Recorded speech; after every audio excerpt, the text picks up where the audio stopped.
Hello everyone, I have one question for you. How many Bloons games are there?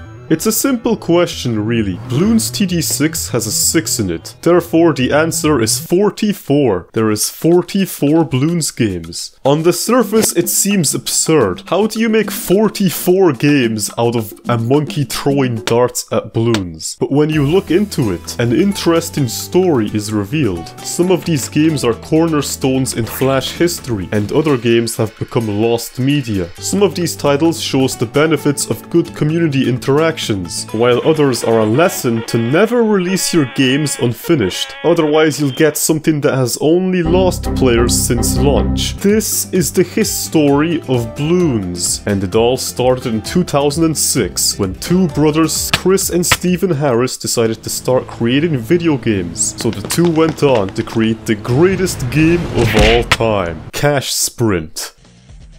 And this game is very bad. The music is annoying, the controls are weird, and there's absolutely nothing stopping you from driving out of bounds. They tried making a few more Flash games, but none of them really took off. And so, in a bit of desperation, Steven turned to the smartest, most experienced game person he knew, his wife, and asked her what game he should make next. The response was, make something like the carnival game where you throw darts at balloons. Balloons. Bloons. This immediately set off sparks in Steven's brain, and 90 minutes later, the monkey was born. The original Bloons isn't a tower defense, but a game where a monkey throws darts at balloons. And believe it or not, Bloons is a puzzle game. You only have a limited amount of darts, so shooting them in the correct direction with the right amount of force is important. This game has a balloon that sprays tacks when popped, another one that explodes, and another one that freezes balloons around them, making them unpoppable. If you thought that sounded bad, there's also two types of walls, and these stupid rubber blocks. The rubber block is by far the most infuriating object in this game. The 14th level requires you to bounce a dart through a maze of sorts to pop the balloons. Simple, right? Well, that's what I thought about this game until I reached this level. Not only do you have seemingly no control over where the dart goes, but in order to beat the level, you have to pop 95% of the balloons. Even if you get most of the balloons, you can still fail because you missed a few at the end. Luckily, I eventually managed to beat it and progressed to the boomerang stages where you have a boomerang. I'm very conflicted on this game. On one hand, there's a lot of creative looking levels like the one where you light a fuse to a bomb, or the ones with clever solutions like the one where you freeze balloons at the top and then bounce your dart across the ice, or you just turn into Pac-Man. But for every cool level, there's two more that are downright sadistic. In level 26, you have a single dart and your goal is to pop 63 balloons. In theory, your dart should bounce around the box and pop every single balloon, but that just doesn't happen. The strategy that worked for me was to fire a dart behind me, make it bounce on the wall, pop the balloons as it passes my monkey again, and pray it makes it down the hole on the right. This should be easy, but just like the maze level, I spent a lot of time aimlessly shooting darts, hoping that my plan would work. And eventually, it just did itself. It feels like it's up to random chance more than it is about anything I do. Just look at level 30. After bouncing your dart off the frozen balloons and into the bombs, you win! Lose. That's right, you lose. You suck. I genuinely do not know what to do here. It feels like I'm missing a game mechanic or something. So, you know, I went, oh yeah, hang on, let me look at this tutorial from 2007 and see what the answer is.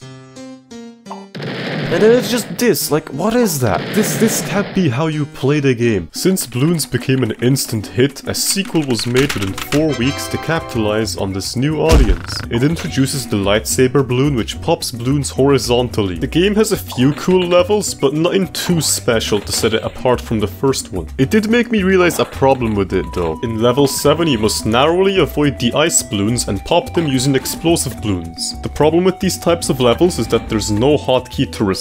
Meaning if you want to restart the level, you have to move your mouse across the entire screen, and imagine doing that every 2 seconds because you missed your shot. I don't really see much in this game, or at least I didn't until Bloons World came out. That's right, you can now upload your own custom levels and play other people's wacky creations on bloonsworld.com. Obviously this website doesn't exist anymore, but there is an alternative. In what was probably one of the smartest decisions by Ninja Kiwi, there exists a Bloons game that is 100% comprised of player levels. which means there's a good chunk of the best community levels that are not only fully archived but credited with people's decade-old usernames. You have 50 individual players who each create just one great level. I would go from levels that use the Pac-Man Bloon in an actual gameplay scenario, to killing Pac-Man being the solution to a level, to one where your monkey reloads every time he takes a shot, to beer pong, to ridiculous bounces, or one where you rob a bank. If you're a level 1 petty thief, you might try opening the vault. The proper way to withdraw money from the vault is to enter from the top. Once the door is open, get Pac-Man to rob all those balloons, and then you win. Thank you BBQ Sandwich for making this piece of modern art. Almost every single level I played was amazing. The community made stages are just that fun. There is the odd one that is clearly 5-star bait, but then there's the cool ones like the one with only one balloon, and there's the one where you play beer pong and balloons made by BBQ Sandwich? Well, how did this guy get 2 levels into this game? Creating a game where you let the community do the work for you was such a great idea that they did it 2 more times within the next 6 months. Anyways, it was time for a new Bloons game, and Ninja Kiwi had just the thing you need. In August of 2007, Bloons Tower Defense was finally released. The core gameplay is still there, if a bit more clunky. There's no tower or start round hotkeys. The range on every tower is definitely incorrect, as tacks don't hit the edges of their range, and on top of that, darts disappear really quickly after being thrown. There's also a lack of more modern features like targeting or pop counts, instead having a range indicator of all things and a very ambiguous speed meter. Despite that, it's still a good bit of fun. Darts are the main way to pop balloons here because there isn't many alternatives. Not only is there only 5 towers, but most of them are overpriced garbage. The bomb tower costs $900, while the ice monkey, which can't even pop balloons, costs $850. Neither of these towers feel like they are worth the price, especially when compared to the dart tower, which in this game fires really fast for some reason. And don't even get me started on the super monkey. I have no actual evidence for this, but I'm 90% sure the super monkey is a joke tower added in by the developers meant to troll players who think the super in its upgrade name means it's good, because it's not. The super monkey in this game is complete garbage. He costs $4,000 and I wouldn't even say he's worth half that price. I had 7 dart monkeys which were collectively worth about $2,500, and these monkeys handled the ways of balloons pretty easily, but when I sold them all for one super monkey, everything went downhill. Choosing to place a super monkey killed me almost immediately, as the $4,000 was unable to handle rounds the cheaper dart monkey army destroyed. It goes deeper too. On round 42, the game questions, how many monkeys does it take to make a super monkey? Making fun of how this maths problem will keep you up at night. When you then beat round 47, the tooltip says, you got any super monkeys yet? Are they really worth all that money? This is literally the game telling you that this tower sucks 3 rounds before it ends. You can't get clearer than that. And yes, this game unfortunately does end on round 50. There's no free play in BTD1 and that sucks. The best way to beat the game is to spam dart monkeys. It's not even a challenge. Eventually you'll just start spawn camping the balloons, though the game seemingly does not want you to know this. The tooltip at the bottom normally tells you what balloons are coming next, but occasionally it gives you a random fact about American teenage girls of all things. The only real advice the game gives you is you will probably need to use every tower type to finish the game, but there's no way that's correct. That's just a lie. This tooltip guy then goes on to boldly claim that you can't pass the game using only tack shooters. Someone actually managed to beat the game using only tack shooters, and Ninja Kiwi got so mad they increased the price of the tower by $75. Although even with this change, it is certainly not impossible,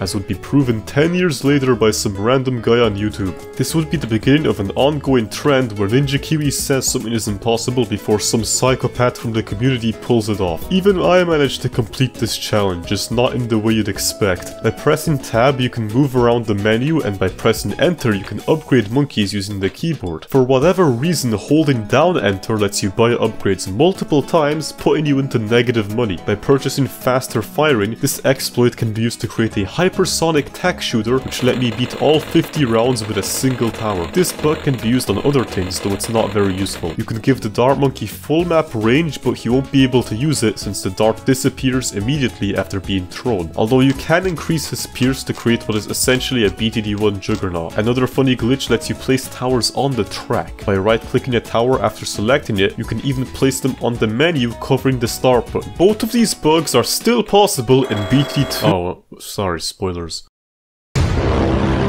Seeing as BTD1 was performing much better in numbers, a sequel was released just 2 months later. And by sequel I mean a carbon copy of the original game, but better. There's 0 new upgrades apart from the Super Monkey's laser vision, and the only other new features are the road items, the boomerang monkey, and 2 new difficulties. What I find interesting is the significant price decrease for all the bad towers in the previous game. The ice ball now costs a more reasonable $385, while the cannon costs $520, at least on easy. The cannon is a lot better here, simply because it's impossible to win without using it. Ninja Kiwi was so upset that people bet the game by spamming 1 tower that they added a lead balloon. The game promises it's impossible to win with only dart monkeys, and it's right. Nothing can pop the lead balloon except a cannon, which forces you to place it down. Though this doesn't really change the best strategy. Instead of only using dart monkeys, you now only use dart monkeys and the occasional cannon to pop leads. The developers must have also realized this, because at one point the game guilt trips you into using other towers. You might not need to use every tower type, but think of the wasted programming and graphic drawing if you don't. Luckily the game is a lot harder and therefore more interesting than the first one. Black and white balloons appear earlier, and there's even a new rainbow balloon containing 2 of each, the equivalent of popping 37 red balloons. This becomes a problem when your dart monkeys can only pop 2 balloons at a time. You'll end up using road spikes to catch the balloons that get by. That is, if you're bad at the game. See, I always thought the monkey glue was a completely useless road item. It doesn't even pop anything, what a waste of $40. After revisiting this game, I realized that glue is the strongest thing you could possibly buy and a key factor to beating hard mode. When there's 2 rows, your monkeys will focus on one of them and ignore the other path. It's a bit stupid, but that's how they're programmed. The solution to this problem is to slow the balloons down on the longer path, so that by the time they reach the monkeys, you will have already popped all the balloons from the other path. Alternatively, you can use the glue to ensure the destruction of the rainbow. It moves so slowly that just a few dart monkeys can pop all of it by themselves. Unfortunately, there are no left-handed monkeys. Sorry, just live with it. Here's a fun fact. This tip that shows up on round 10 isn't even true. I don't know where they got this +1 thing from, but it's not right. You know what else is right? Handed, the boomerang monkey. When upgraded, this guy can pop up to 5 balloons per shot, which is still worse than just spamming dart monkeys. I don't know where I heard this from, but supposedly, the boomerang monkey's tail can actually pop balloons. I tested this in-game and I could not replicate it. So either this is some super secret Easter egg, or I've been trolled by the internet. What's that? You think the graphics are ugly and the gameplay is boring? Are you stupid or something? Wake up! The new Bloons is out now. Brand new Bloons type, plus angled rubber blocks. Make friends, only at my.ninjakiwi.com. Wait a minute, isn't the rainbow balloon from BTD2? And isn't the ice monkey just a reference to the ice balloon? Or aren't all of these towers based on items from Bloons? What's next, the lightsaber monkey? I like even more Bloons even more, even if it took a year to come out. Mostly due to the new mechanics, which there isn't a lot of, but the ones that are there are fun to mess around with. But first, let me tell you about the insane improvements this game has. You can finally press R to reset the level. This is fantastic news, and now the game is like 10 times better. Any Bloons game released after Even More Bloons is just objectively better because of this tiny feature. It even tells you where and with what strength your last shot was fired at as well. The levels here are really creative. You'll find anything from blenders and levels where you destroy a boat. I think I figured out the genre of this game. It's a destruction simulator. Your end goal always ends up with you destroying everything in some way or another. Although there is still some tricky levels, mostly from the new balloon. The rainbow balloon in this game requires 2 hits to pop. Issue is, the rainbow will float upwards, which is a mechanic this game really likes to utilize. Usually it's something like in level 19, where the rainbows will float up while frozen. Other times you have to race the rainbows and quickly pop them. In Revolver, each rainbow you pop breaks another jar, creating tense situations where you don't have the time to think about where you're firing and you just have to do it. These rainbow balloons were the things that eventually forced me to look up a walkthrough, because I had no idea what to do for level 33. No matter how hard I try, there's no reaching those other balloons. I tried every angle with every possible strength, but nothing worked. The answer... Wow. What's not doable is this shot on level 26. The balloon is right in front of you and you can't hit it.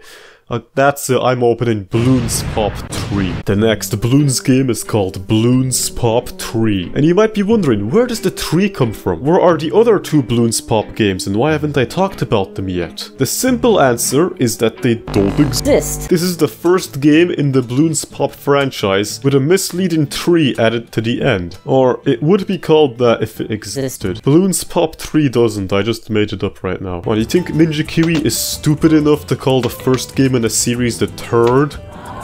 Then decided it was not worth playing Bloons Candy Crush anymore. Bloons Player Pack 4. I bet hard on my first try. Enough said. BTD3. After almost a year, Bloons Tower Defense 3 came out. And was it worth it?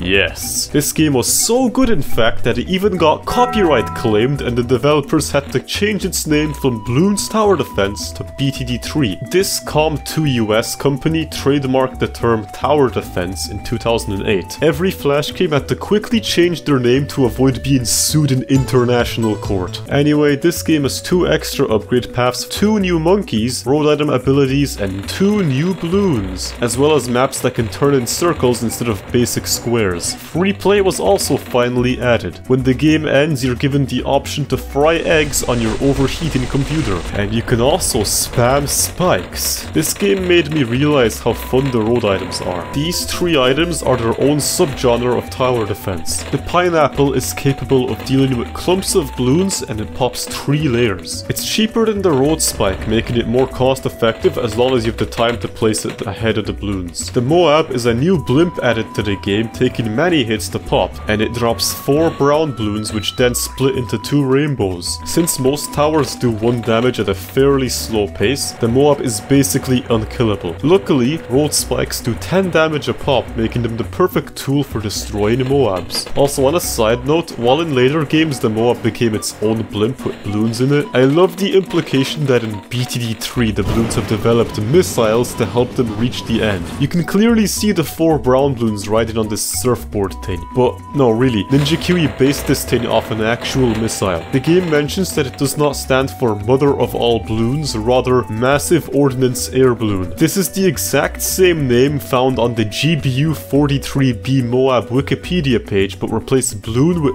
bomb. Great reference, Ninja Kiwi. You know, this service history tab has some interesting implications for the Bloons lore. But enough of that, you can literally pop Moabs using only road items. Sometimes the Moab popped way ahead of my monkeys, which forced me to spam glue, pineapples, and spikes. It's crazy how powerful the road items are in this game, even if you technically lose cash using them. Other ways to deal with threats include setting your monkeys to last, which can be good for the spike bolt as it works best when firing in straight lines. You can also set tack shooters to last, even though it doesn't do anything. As for the new towers, the beacon is helpful for buffing the attack speed of your monkey spam, but more importantly, it lets you unlock the Super Monkey Storm. So if you don't think your towers can defend a round, or if you don't believe in your index finger, then the Super Monkey Storm is the thing for you. It's how I bet the hardest map in the game. Yeah, this thing is a win button. You don't have to play the game. It might cost around $1,000, but for an upgrade that removes thinking, micro, and strategy, that's well worth the price. The reason I used tack shooters to beat the hardest map rather than spamming dart monkeys is because dart monkeys are terrible in this game. Genuinely awful. The only useful upgrade they received let them pop 1 extra balloon per shot. It's okay against the reds and blues, but it scales horribly into the late game. But do you know what is worth it? Tack shooters. With the new blade shooter upgrade, tack balloons obliterate everything that's not a Moab. This upgrade lets the tack shooter pop 3 balloons instead of 1, creating a monster of a tower. You don't even need to buy a cannon for leads. The pineapples are well capable of destroying their slow-moving outer shell. Speaking of the cannon, I now retract my statement that it was bad. After some healthy harassment from the community, I have come to the conclusion that it is almost as good as the tack shooter. The cannon now fires much faster and can pop through 2 layers of balloons with the frag bombs upgrade. Add an ice tower that can now pop black balloons, and you've got a combo that can only be stopped by ceramics and Moabs. The only bad towers are the boomerang and the dart monkey. The spike-a-pult isn't the best either, but at least when you upgrade it fully, you can pop a lot of balloons for an expensive price. The spike-a-pult is so so expensive that when I clicked on it to check the pop count, I was suddenly charged $5 from my bank account. This guy has a $900 upgrade and all it does is make the spiked ball not disappear when leaving its range. Almost as great as when the dart monkeys miss balloons that are right in front of them, or when the boomerang somehow misses a red balloon that's touching its face. Are you even aiming? To be fair, this does seem to be a general problem with BTD3, as I've even seen tack shooters not pop balloons despite the projectile clearly hitting them multiple times. Overall, this game is a great improvement on the Bloons tower defense formula. The new upgrades make previously bad towers good, and the road item changes make for exciting gameplay. And then there's Hot Air Balloon. Hot Air Balloon is another experiment game. It seems like Ninja Kiwi treats Bloons not as a singular game but as a franchise, with different entries featuring different genres, common theme being monkeys popping balloons. In this game, the same war criminal torturing balloons from Bloons has now hijacked a Moab and uses it to pop balloons and get a high score. You know, I always believed the Moab was on the Bloons side, yet this game paints it as a neutral party. It seems as though the Moab is some super weapon that gets used by whoever finds it first to wreak havoc on the other side, whether that be controlled by 4 ceramics or driven by a monkey. The game itself is fairly simple. Once you die, this brutal death animation plays and the game assures you that the monkey is safe, which I don't believe at all. The only real noteworthy thing about this game was this strange glitch I found. Initially, the balloon sounds randomly disappeared, which was weird, but just like when the monkey gained hyper-realistic eyes, I assumed it was a bug and kept playing. Then the Moab sound stopped playing, causing the game to be completely silent before my monkey clipped out of bounds and I never saw him again.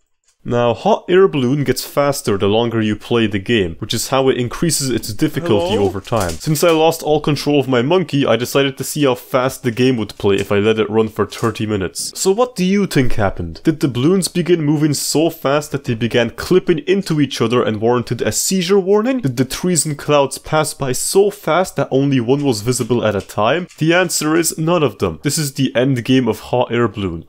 Nothing. All in all, this game wasn't too interesting and most people never cared for it. But I want you to remember it because it will become important later. But now, it's Christmas of current year 2008, which means that a brand new Bloons game is coming out. Oh, but you don't have anything? Ah, whatever, just release another player pack but snap a Santa hat to the monkey. This is Bloons Player Pack 5. Most of the levels are shaped like a bauble, a Christmas tree present, snowman with and without RTX, the Grinch, or just a bunch of ice balloons. Someone made a reindeer and I had no idea how to pass it, so I enabled unlimited dart mode and then killed the deer. Then I got a gingerbread man level where killing him was the solution. I feel like there's 2 types of people making these levels. There's the 6-year-old making Christmas present because wow, that's like the thing I got for Christmas. Then there's the guy who escaped an asylum who creates a level designed to torture people. There's no in between. The stages are either insanely easy or mind-bendingly hard. But you know what's crazy? I think Ninja Kiwi knew there was this divide in the player base, because the next 2 Bloons games were Bloons Jr. and Bloons Insanity. The former being a game built for the younger demographic, while Insanity is 50 of the most diabolical levels made by our twisted user community. Bloons Jr. seems to have been made by Ninja Kiwi, and as you would expect, it is impossible to lose. Not only are the darts bigger so you pop more balloons, but charging up shots is slower so making accurate shots is easier. And just in case you're playing this on a steering wheel, most levels give you way more than enough darts so you can still win even if you completely miss half your shots. Most of the stages look like they could be hard, but because of the bigger darts, they are simple, making you feel a lot better at the game than you actually are. The other half are auto levels which play themselves, but it's okay because they have a smiley face. Look guys, he's happy because the new Bloons is out. Although believe it or not, some of the later puzzles require you to actually think. The last level requires you to make a big shot,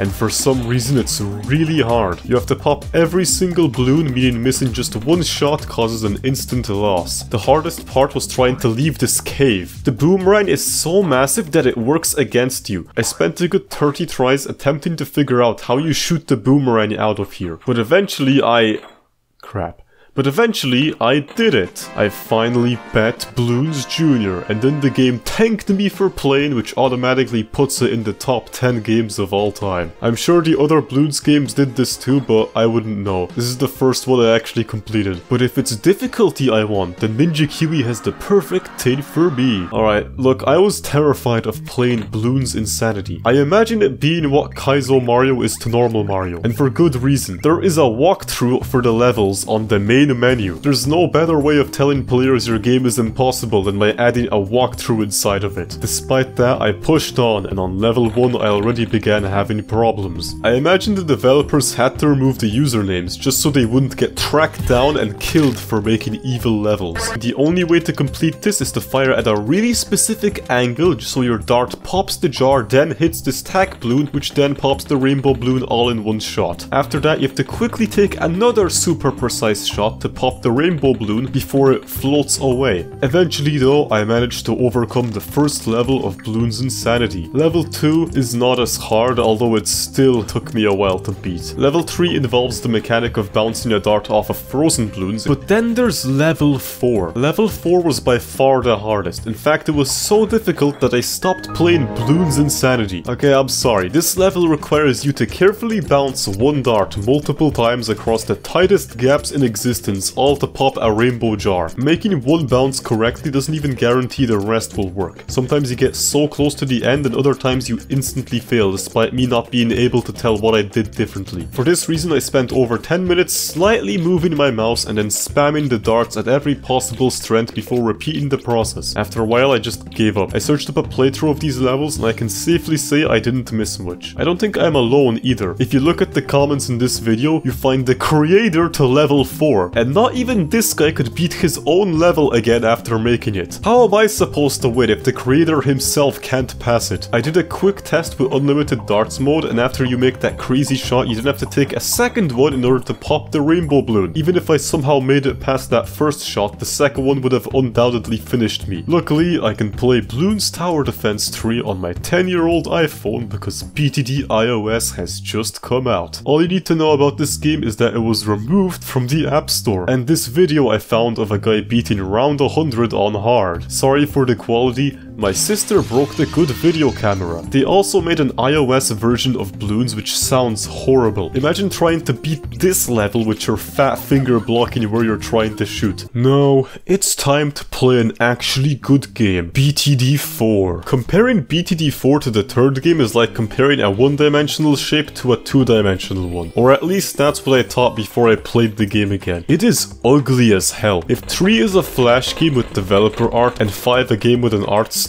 then BTD4 is this uncanny thing in between. Why does the track have shadows on both sides? And how is this spike factory on the water? Did they remove the laws of physics in this game too? I always remembered BTD4 as an upgrade to the third game, yet it feels like the same game with a different coat of paint. There's only 2 new balloons, the camo balloon and the BFB. In this game, the camo balloon functions like the lead balloon, where only certain towers can pop it, or in this case see it. The BFB on the other hand is the Moab, but stronger, dropping 4 when popped. The balloons must really hate that Bloons guy if they put a red cross over him on their strongest blimp, but it isn't very scary. By the point you make it to BFBs, you've already been popping Moabs and ceramics for a while, so it shouldn't be possible for the BFB to kill you. Also, you can just place road spikes to pop camo balloons, so the rounds end up feeling really similar to BTD3. The upgrades on the other hand are really weird. BTD3 had 4 upgrades on each tower, so logically, in order to make BTD4 the bigger game, it also has 4 upgrades. Instead of having 2 tiers of 2 paths, this game has 1 path with 4 upgrades. Although this works in the game's favor, as it lets towers get much stronger the more upgrades you buy. The cannon's final upgrade deals 10 times damage to Moabs. The tack shooter turns into a fire shooter. The dart monkey turns into the catapult monkey. But wow, this game must hate itself for something, because when you open it, immediately you get asked to play BTD5, a better game. Even the developer of BTD4 insults himself in a comment on this random video I found. This game also added the strongest tower in this entire franchise, the farm.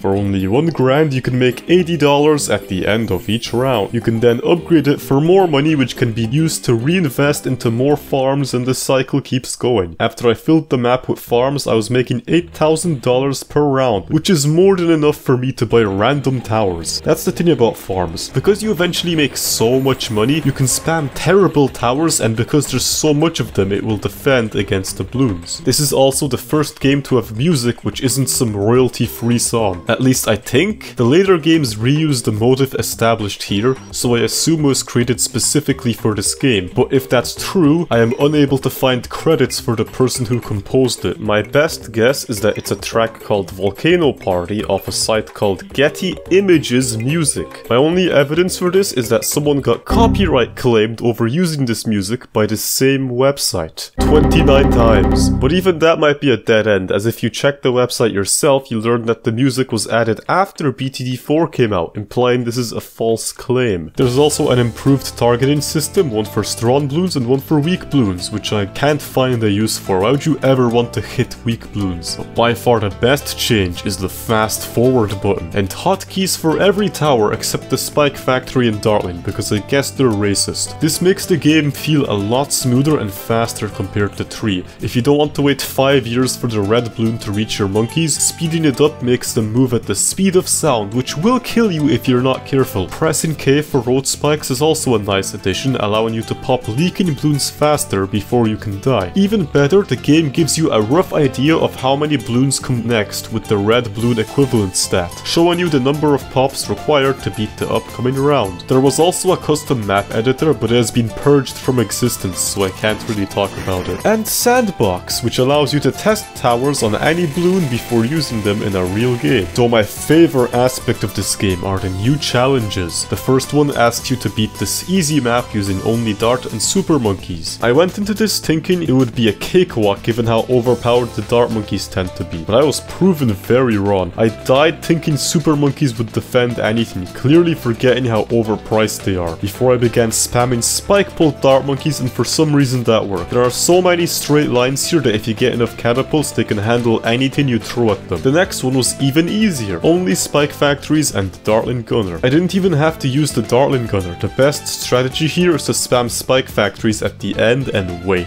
The Bloons take so long to get near the exit that by the time they do, your Spike Factory army would have created an unstoppable wall of spikes. The hardest part about this was timing pineapples to pop leads, but it was smooth sailing for the most part, until the second last round. In BTD4, glue can't slow ceramics, so if they show up on this challenge, then there's a big problem. So many Bloons started coming out that I was forced to become my own Spike Factory and spammed spikes for dear life to survive. And it worked, so I can safely say that this challenge is for stupid babies. 50k to beat 50 Moabs? Super Monkeys are obviously the answer. Of course it didn't work. It cost exactly 50,000. That's how you know it's a trap. New strategy. Use the Ice Monkey to slow down Bloons, Wizard to blow back Bloons, and Maulers do the rest. This did fail, but I saw potential here. I tried better positioning before realizing, you know what's a good upgrade? Super Monkey Storm! Able to clear out entire screens of blue.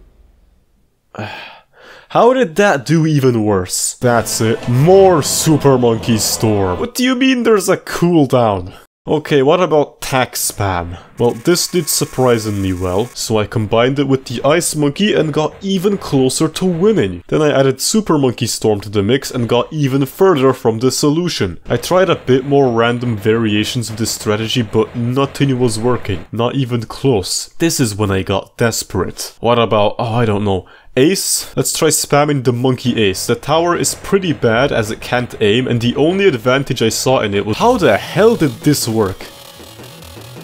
What can I say, the Ace is really overpowered in this game. After I learned this information, I was ready for the ultimate challenge. The hardest map on the hardest mode and only one life. You leak a single red Bloon, you die. Now, I've yet to address the elephant in the room. This is the first Bloons game to have monetization, and boy is it monetized. Every time you die, the game presents you with an opportunity to buy this fabulous upgrade that should prevent you from dying next time. And I gotta say, this has to be the least predatory monetization system I've ever seen. I'm sure Ninja Kiwi wants you to buy these, but most of the premiums are complete garbage. Did you lose just now because your ship couldn't pop frozen or leads? Believe it or not, I don't have a boat, nor have I had problems with frozen and lead balloons. But of course, if my wizards had extra range and could see camo, then I wouldn't die to those darn ceramics. The only reason I said most of these are garbage is because there is one upgrade you can buy that is absolutely game-breaking. Double cash mode. For a few Ninja Kiwi coins, you can not only double your starting cash, but also double the amount of money you make. For obvious reasons, this upgrade is extremely powerful. I'm pretty sure you could even start with a farm using that amount of money. It doesn't end there either. There's 8 maps that are individually locked behind the coin transaction, but by far the worst offender is this game's leveling system. Not every upgrade is unlocked immediately, and you have to level up by playing the game in order to unlock tier 4 upgrades. This process is incredibly slow and purposely so. You could play the game up to round 60 then get jump scared by the game saying you unlocked a single upgrade, or you could skip the whole process and buy the max level at the cost of a few Ninja Kiwi coins. Unfortunately, it gets a lot worse later, but I'll get to that when it happens. Let's move on to the next game. Well, game in heavy quotation marks. This one's a weird one. It was only available during December of 2009, after which it was taken off the App Store permanently. It included all the normal Bloons levels, except everything is reskinned to fit a more festive theme. Boomerangs turn into candy canes, tacks into holly leaves, and bombs into baubles. Pac-Man Bloon also makes a return in the form of a reindeer. Alongside the normal levels, there was also 81 brand new levels. 3 of them would be unlocked every day in the days leading up to Christmas. I guess it's like a weird Christmas calendar? Anyways, once the holiday season was over, Ninja Kiwi did what everyone does and burns all their work to the ground. They took the game off stores immediately after Christmas ended. This game is literally unplayable unless you happen to have the 13-year-old application on your phone. Let's see how sadistic will levels get now, because Ninja Kiwi just dropped the trailer for Bloons 2. The monkey from the first game returns, informing us that the original game got over 1 billion plays, equating to... This guy was clearly on a mission to destroy as many Bloons as possible. No wonder they start attacking you later. Here it is. Bloons... Wait, where's the 2? There it is! Listen, this game has Bloons you can pop on the main menu. It can't possibly be bad. Oh no, what is this? What am I looking at? Clicking on the super monkey allows you to completely obliterate any levels. However, you only have a limited number of these skips, but you can buy more with coins from this random website. You also get an extra skip for completing worlds on the new Fortnite map. But yeah, Bloons 2 has become a mobile game. On Flash. They even had the balls to add a feature showcasing you the solution to levels, only to charge you for it as well. At least this maximum distance button is free, though I was still skeptical. Does this mean the levels are going to become extremely broken and unfun to force players into buying super monkeys?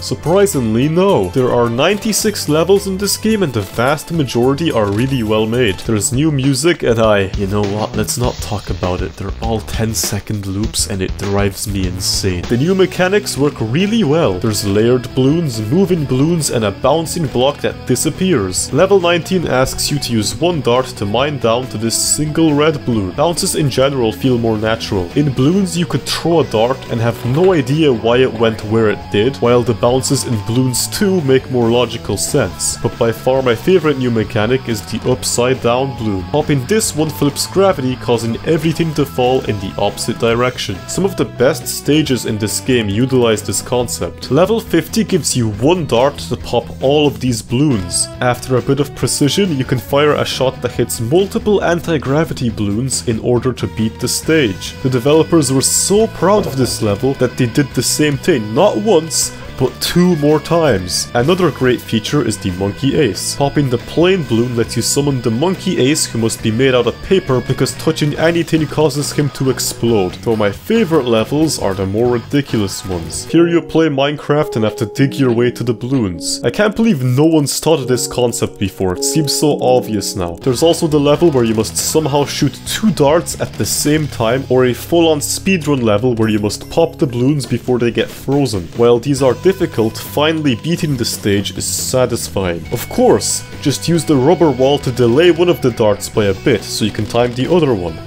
Of course! Get better at the game! Finally, there's my favorite level in all of Bloons. This might not look like it, but it is secretly an auto level. Once you find the correct spot, this happens.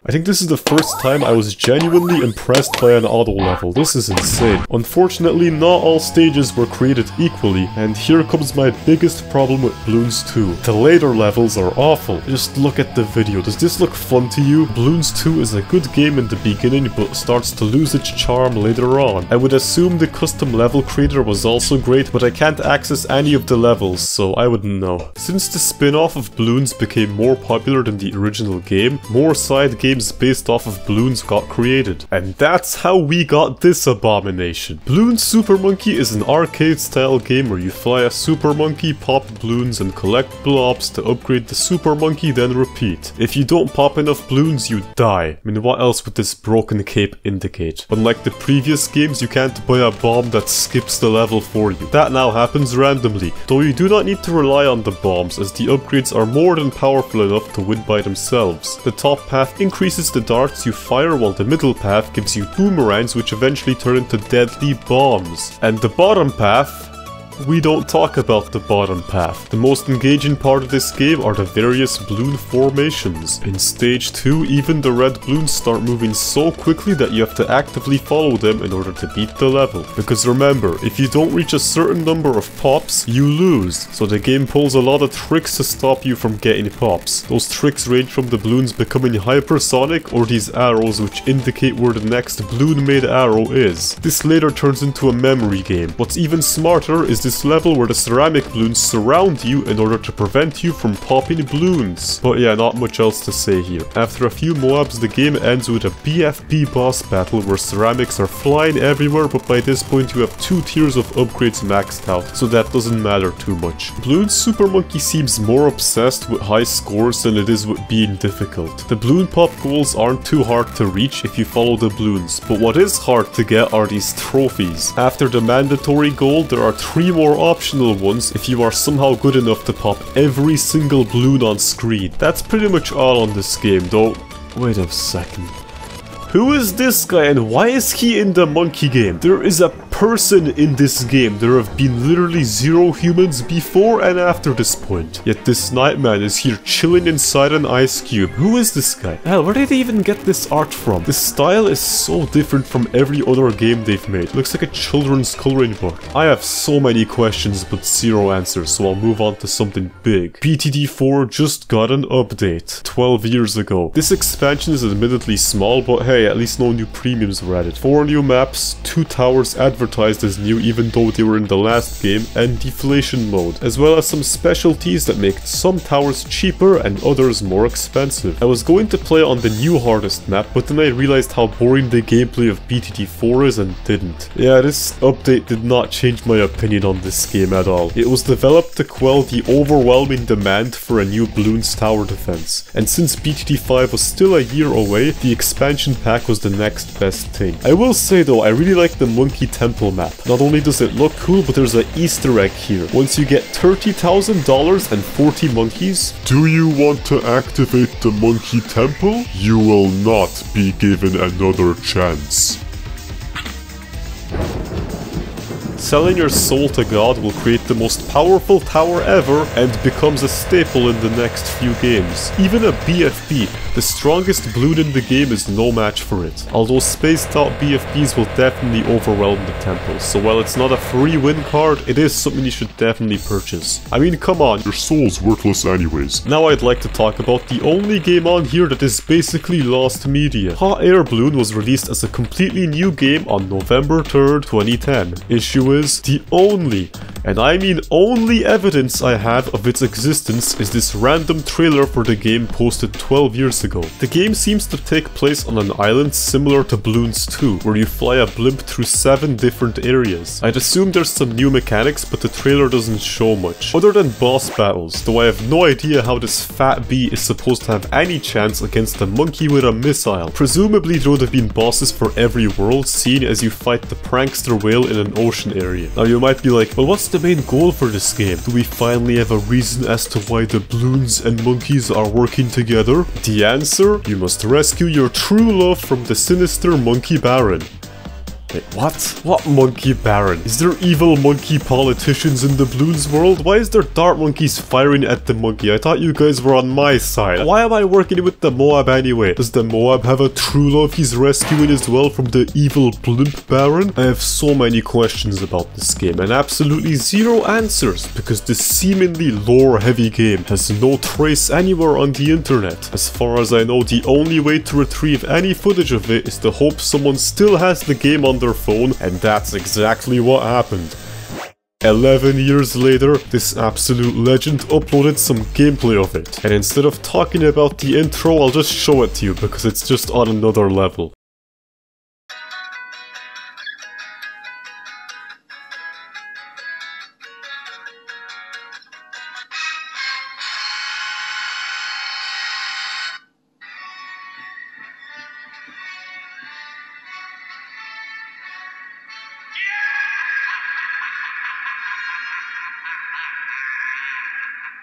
After this, without explanation, the dart monkey steals this blimp here and proceeds to 1v1 another monkey in the sky.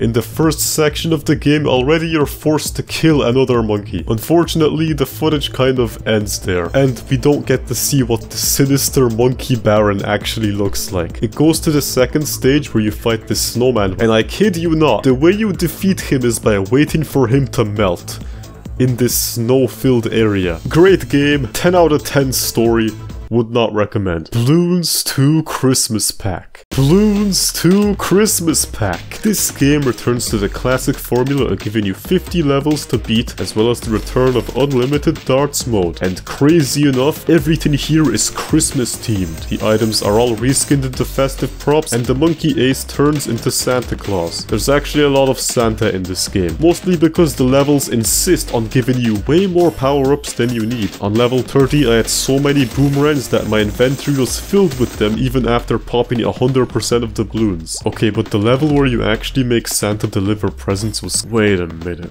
Wait, hang on, why is there only 48 levels? Level 48 is the final level, at which point Ninja Kiwi wishes you a happy holiday and a Bloontastic new year. But every other game had 50 levels, so what gives? Were the developers just lazy this year? Did their true love get stolen by the evil Kiwi Baron? In actuality, clicking the Christmas star and presents on the main menu leads you to 2 secret levels. The levels themselves aren't anything special, but the concept of having 2 bonus stages for anyone who notices the missing levels is clever. But I must ask, why is there a snowman made of sand? What the hell is this supposed to represent? Is it like sand is the opposite of snow? And snow comes during Christmas, and sand comes after during Christmas. Sand has 4 letters, and you know what else has 4 letters? That's right, glass. How do you make glass? You smelt sand. What do you make with glass? The iPhone 4. Therefore, on January, the month after Christmas, when all the snow melts, Ninja Kiwi will release the 4th Bloons Tower Defense game on the iPhone 4. And what do you know? That's exactly what happened. Oh, and absolutely nothing changed with this game, other than, you know, changing the entire art style. And what is this? A bear with bees? A year after release, the beekeeper was introduced as a new tower popping Bloons using his bees. And he's really strong for some reason. There's also a few seasonal reskins skins that happen during Halloween, but for the most part, BTD4 Mobile is the same game with a few extra maps. But it didn't matter that it was just a small update, because something massive was on the horizon. Something I'm almost certain most people watching this have played. But before we get to that, there's just one game left to cover. Bloons 2 Spring Fling. This is the final Bloons. Nothing too interesting here other than this mining level. The developers were so proud of the one from Bloons 2 that they did it again here. I was so proud of that joke that I did it again too. Anyways, who wants to be a Bloonionaire? You? Great, because this currency is worthless. Who Wants to be a Bloonionaire isn't really a game and more of a teaser for something else. You're tasked with completing 10 questions relating to tower upgrades, price, and a bit of Bloons history. Once you complete them all, you're rewarded with a trailer for the next Bloons game. And 14 days later, in December of 2011, BTD5. This game was seriously hyped up. You were either so excited you couldn't wait for its release, or you were patiently waiting for launch day. But even the second type couldn't hold the hype in, and it definitely wasn't unwarranted. For starters, this was the first game where they got Tim Haywood to compose the music tracks. This same man is still making Bloons music to this day, so I think hiring him was a good move. What's interesting about BTD5 Flash is that it got consistent updates for years to come. Despite releasing in 2011, it would continue to be updated up until the end of 2017. For context, in just 1 year, BTD5 got 9 special missions, reverse mode, special agent pros, numerous specialty buildings, a meerkat spy, tribal turtle, spike factory, and 13 new maps. The maps themselves are more challenging. Some might be flooded with water, some even have tunnels, while others block off areas where you can place towers. Previous games just let you put down monkeys wherever, as long as it wasn't on the track. So this change definitely added another layer of strategy. And strategy there was a lot of. BTD4 had only 60 total upgrades, while BTD5 has 144. On top of that, many of the upgrades are either far more powerful or offer some semblance of support. Dart Monkey's triple dart upgrade allows it to pop green balloons instantly or turn whites into yellows. Boomerang can fire at super monkey levels of speed. Tack Shooter has an ability. Actually, every tower does, except Far. The Dart Monkey can either be a Juggernaut or a Super Monkey fan club, turning 10 nearby darts into Super Monkeys. My favorite part about this upgrade is the old bug where you could create a hypersonic Juggernaut by upgrading a Dart Monkey after placing it. This effect of course stacked, allowing you to utterly destroy Moabs with a single catapult. The Tack Shooter's Ring of Fire upgrade returns along with its Blade Maelstrom counterpart. If you have the money, you can literally put this thing down specifically to destroy leaking balloons and sell it. It's like a get out of jail free card for all non-Moab balloons. The boat destroys the early game with the Grape Shots upgrade and can hook in a BFB with its ability. The Wizard summons Damu but better, the Mortar stuns balloons over the whole screen, Spike Factory storms spikes, and the Monkey Ace lets you nuke the map.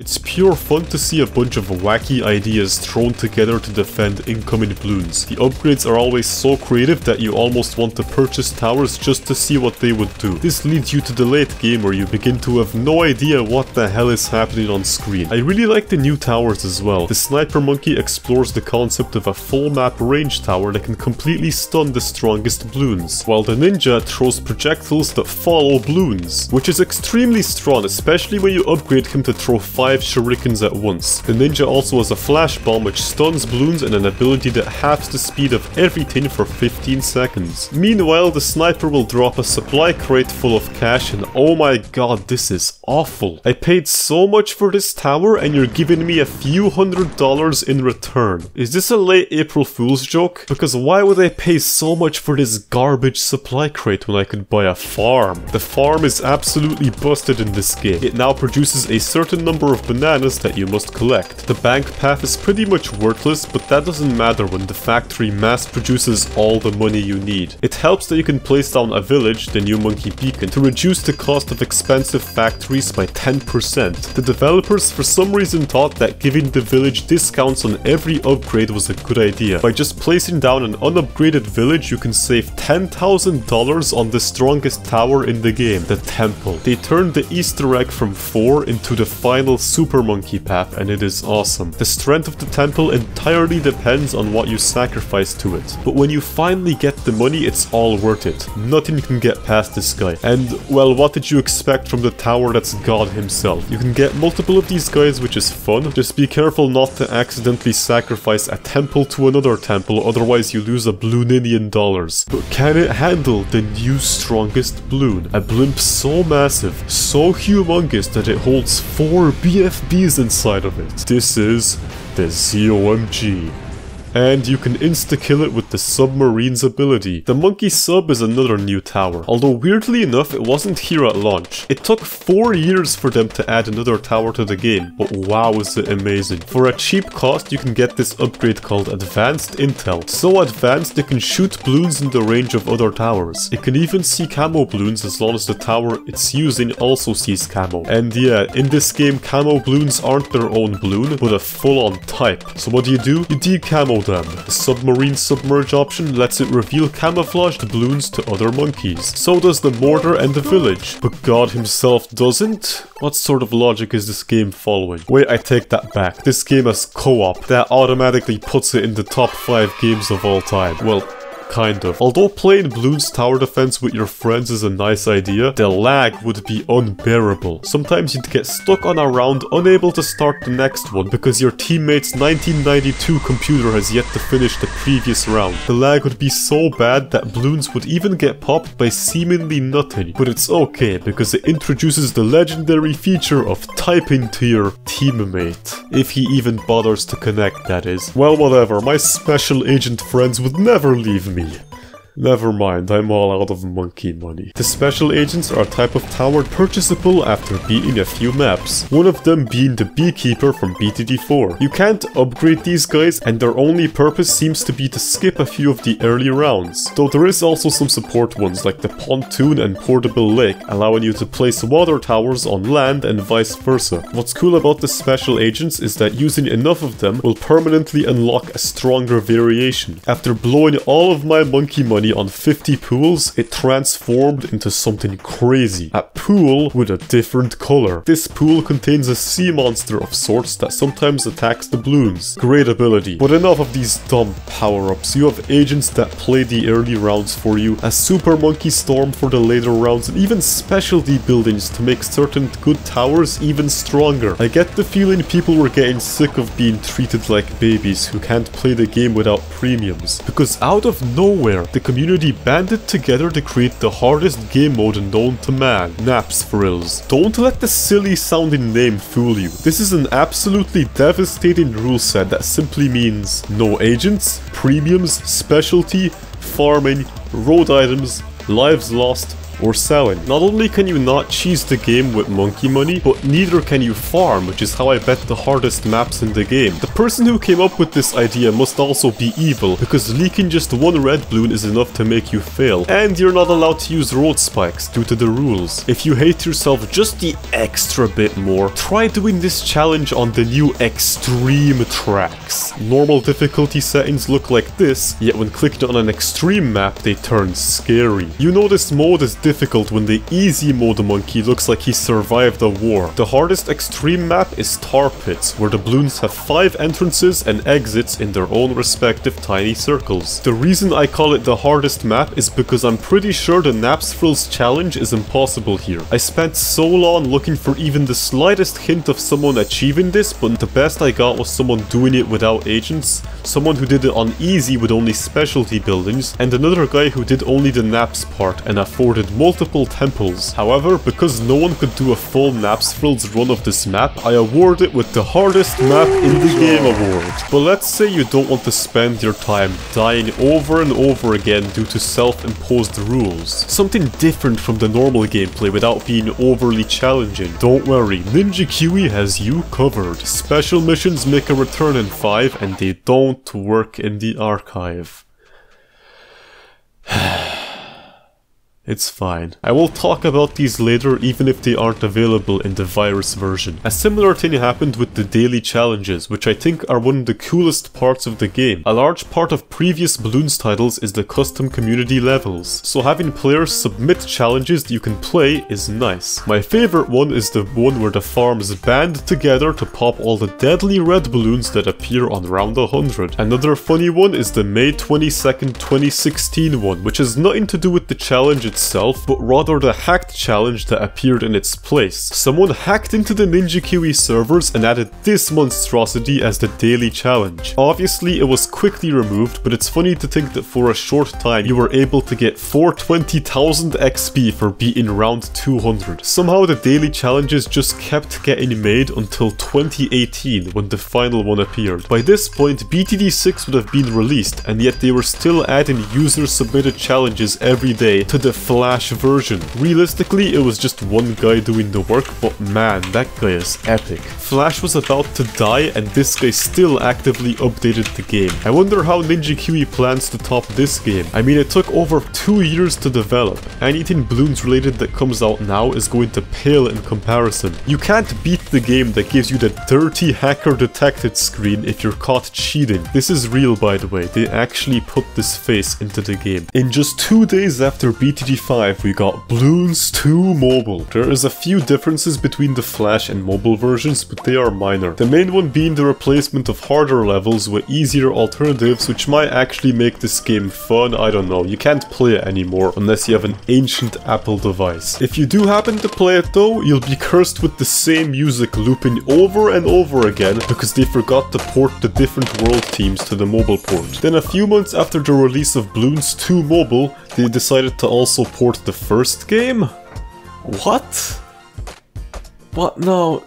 That's it. The new Bloons is not out anymore. I'm skipping time forward to May 2012, because that's when BTD5 Deluxe came out. For only $705 from the year 1900, you could purchase a more excellent version of an excellent game that you can launch from your desktop. BTD5 Deluxe existed for only 2 years, at which point the game was ported over to Steam and mobile, leaving this title behind in the dust. The Steam mobile versions are the exact same thing as the Deluxe version, only with more updates that were added over time. And this cool side art to distract you from the fact that this game is played in a box. And you have 3 new powerful towers. And I don't use that word lightly. These guys feel like they were designed to be as cool as possible so you would buy this game. The second you place the helicopter, the game forcefully tells you how epic and strong the tower you just placed is. And it's not wrong. This guy literally follows the Bloons and can be upgraded into an Apache helicopter. Then there's the engineer monkey, which spawns sentry guns acting as multiple towers. Though to be honest, I didn't use him all that much since the sentries block places where you can place towers. And then there's the tower that might actually be stronger than the farm. The farm is without a doubt the best tower in the franchise. I mean, let me buy a temple before round 65, that should speak volumes. But the balloon chipper is just so good. Without even upgrading it, you can protect yourself from the ceramics of a Moab. I'm not even joking. If you're worried about the ceramics running through your defense, just put this guy down and its base form is enough to stall all the balloons. If the glue gunner is good because he can slow down balloons, then the balloon chipper must be a god because he can suck up balloons, stopping them in place. It even affects Moabs, which is something that the glue gunner and ice monkey can't do. If you can stall the strongest balloon in the game while slowly killing it,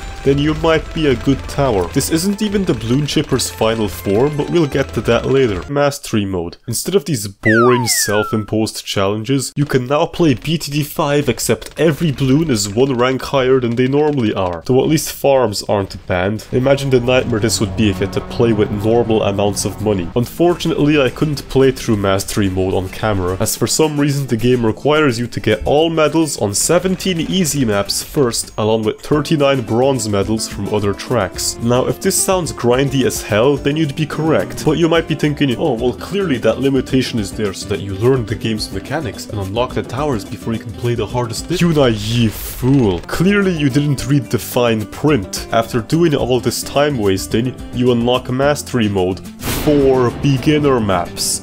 Only beginner maps. If you want to challenge yourself and play mastery mode on the hardest map, you gotta repeat this process 3 more times for intermediate, advanced, and then expert maps, which effectively means getting every medal in the game. Why does this game love the idea of me spending the rest of my life at the computer? I thought you wanted me to go outside. This is giving me mixed messages. Though, to be fair, there is still other fun game modes like the special missions, which, okay, they were all in the Flash version, but I couldn't play them, so here we are. This is the official special mission difficulty tier list. In F tier we have the easiest mission, and the only one you can beat in under a minute. 50k for 50 Moabs. Is it as hard as the BTD4 version? Not really. Super monkeys still don't work, but it's very easy. Once again, normal aces are enough to completely shred the Moabs, but even without that information, you can just ground zero everything, causing it to instantly disappear. Moving up to D tier,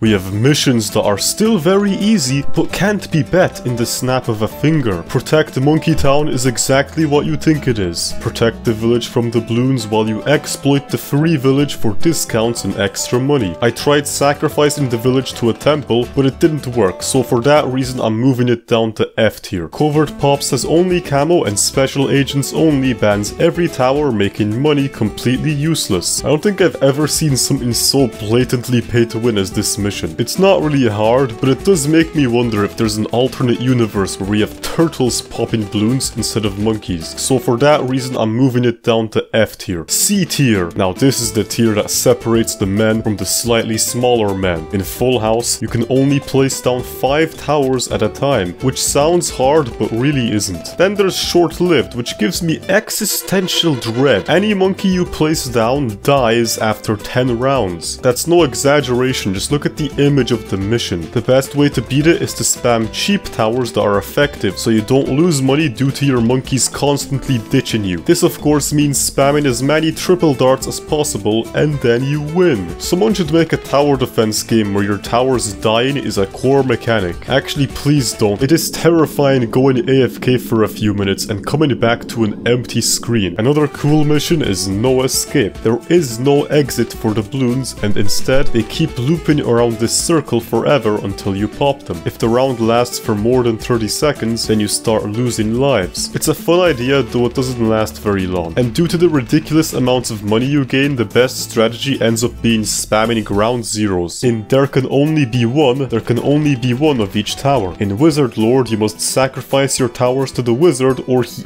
eats your soul. Every second round, your most expensive monkey will be eaten by this wizard guy. Luckily, the Wizard Lord is a tower that attacks and he's really strong. He has 4 upgrades on both sides of the wizard, giving him fire tornadoes and a cool phoenix. This might have been my favorite mission due to how micro heavy it is. Finally, we have fast upgrades. Now this one is really good. You have to survive 5 rounds of scaling difficulty, but there's a twist. At the end of each round, every tower gets upgraded 1 time. You need to abuse this mechanic as much as possible, because if you don't, you won't have enough money to beat the BFBs on round 5. I started by using submarines and ninjas, but both failed horribly, mostly due to the leads on round 3. Then I had the crazy idea of using sniper with glue gunner to slow the balloons down, and it actually worked.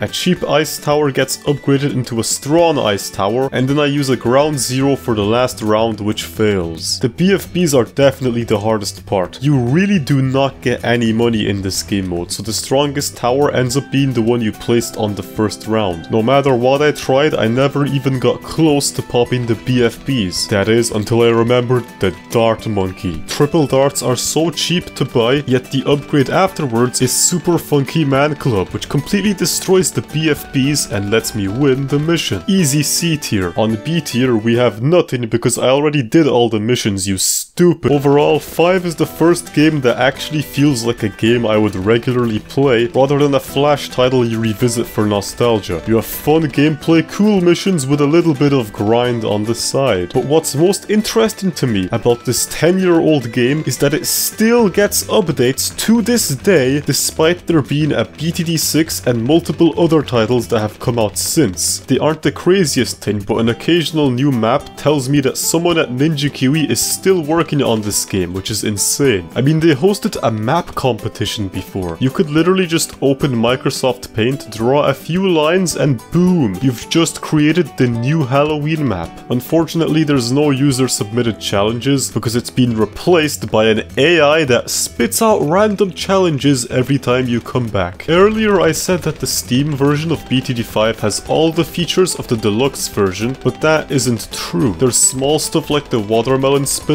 and mad snowman agents or a few distinct maps, but then there's the 4 special missions that are completely exclusive to the deluxe edition. Mix and match gives you 1 free tower every round, money management requires you to reach a certain amount of money to beat it, and while Ninja Kiwi said they weren't going to add these game modes back, they were implemented anyway through events. The Crucible is really creative. You have to beat 15 rounds with not a lot of money, however anything you place on these 2 pillars shoots at hypersonic speeds. Anything that already shot really fast like the Bio Boomer will shoot even faster, winning you the game for free. And then there's Direct Assault, or as BTD5 called it, the Bloon Invasion. On this map you send your monkeys to the trenches in order to defend against 50 rounds of incoming balloons, which by the way all travel in 6 straight lines, so if you can't defend, you die. In real life. If that wasn't bad enough, most of your towers are restricted other than the military looking ones. This event mission was so difficult that in the footage I found, everyone had to use some sort of special agent in order to defend the early rounds. And for that reason, Direct Assault is going into S tier on my difficulty tier list. But BTD5 isn't going to last forever, so therefore we need a new game. When you think about it, Bloons Tower Defense is really just a successful iteration of Bloons. They tried to recapture the magic of tower defense with titles like Bloons Super Monkey or Bloons Pop 3, but it never really worked. Hell, even Bloons itself has mostly been forgotten about by this point. Bloons World closed down in 2014, so you can't even interact with the community levels anymore. So in order to make a new popular title, we need to think outside of the box. Instead of making spin-offs from Bloons, why not make a game based on Bloons Tower Defense 5? And so, BTD Battles was born. This is my favorite version of Bloons. In battles, you're matched up with another player where the objective is to kill them by sending balloons. If you ever hated your useless co-op teammate, then this is definitely the game for you. Winning is not as easy as just sending a BFB and hoping for the best. For one, you don't have all the balloon sends unlocked, each of them unlocking every 2 rounds. But more importantly, you do not gain money for popping balloons or at the end of the round. You now gain a certain amount of cash every 6 seconds indicated by this green number. This is your eco, and you can increase your eco by sending weaker balloons, not to kill your opponent but to make more money. Or to kill your opponent, they might just be that bad. While most balloon sends pay themselves off over time, the bigger balloons like Moabs will lower your eco, making them risky to send, as if your opponent defends the rush then you lose a bunch of your income. That is, unless you have farms. For whatever reason, Ninja Kiwi decided it would be a good idea to make bananas worth 50% more than in BTD5, effectively making the strongest tower in the game even stronger. Another reason farms are so good in battles is that they act as an investment. In battles, you typically don't try to build the most unstoppable defense, as that would be a huge waste of money. That money can go into making more money through eco or farms. You should only ever buy or upgrade towers after your opponent sends a rush, otherwise you'll be wasting a huge amount of time preparing for something that might not even come. There's a lot more to it than that, mainly micro, but that's the basic idea. The only other noteworthy feature is that adding camo or regrow to Moabs makes the insides camo and regrow. I'm not sure how popular this game was, although I know some people really enjoyed it, enough to make a competitive scene for the game, calling it King of the Hill, eventually leading to this moment where the top 2 players fought for the title of the Battles King. Although neither of these 2 guys ever did anything ever again, so I don't know why I mentioned it. I think the funniest part of this game is how you can talk to your opponent. In a world where chatting in 1v1 games is banned and restricted to emotes, BTD Battles let you trash talk your opponent mid-game. In the Steam version of BTD Battles, the chat was removed, but it still still exists in the Flash version of Battles, allowing you to bribe hackers with the promise of being in a YouTube video. Because unfortunately, sometimes you'd get matched up with people using infinite money cheats. How fun. Sadly, I can't actually play the game since the servers for the archive have gone down. Though, thankfully the process of buying medallions is still fully functional, letting me purchase a currency I can't even use. Thanks, Ninja Kiwi. But before I talk about Battles Mobile,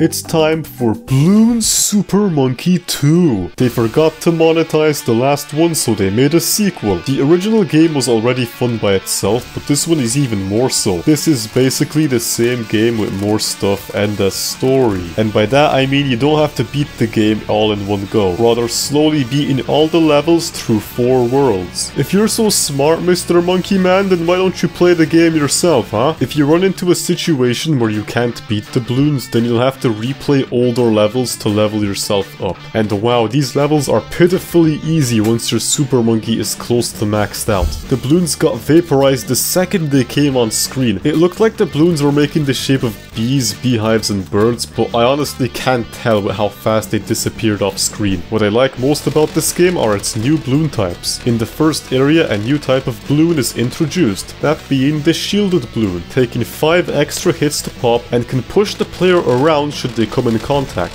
These are annoying for many reasons. On top of being extremely difficult to pop, they tend to trap you in a circle of death if you're not careful. I even got moved off the screen at one point, but thankfully the game didn't pull a hot air balloon and softlock me. The Moab is the boss for this area before you're transported to a desert. And then the boss for the area is the BFP, which is kinda generic, and then it sends you to the ocean. This is the first area where you can feel the power of the shielded balloons. This wheel is made of weak green balloons, but because they are shielded, destroying them makes them a massive chore. Although to be honest, I feel like we're the bad guys and not the shielded balloons. I don't recall the balloons doing anything bad in this game. The only thing that happens is Dr. Monkey goes, "Hey, they're in the jungle. Can you go kill them? Great job. They're all dead. Now go to the desert and exterminate all the balloons." Oh no, the radar scanner can't detect the balloons. That's because they're underwater. Like the Super Monkey is just some guy who lives in this expensive villa and hunts balloons for no reason in his free time.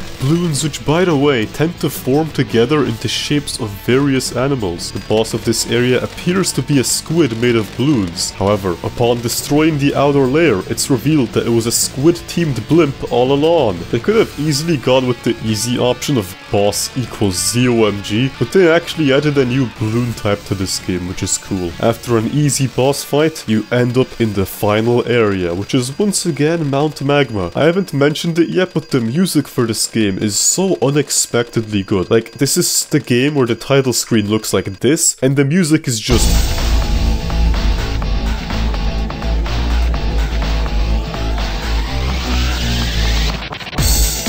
The final boss is a giant lead balloon that protects itself by pushing you off with its arms. And its boss theme sounds like this.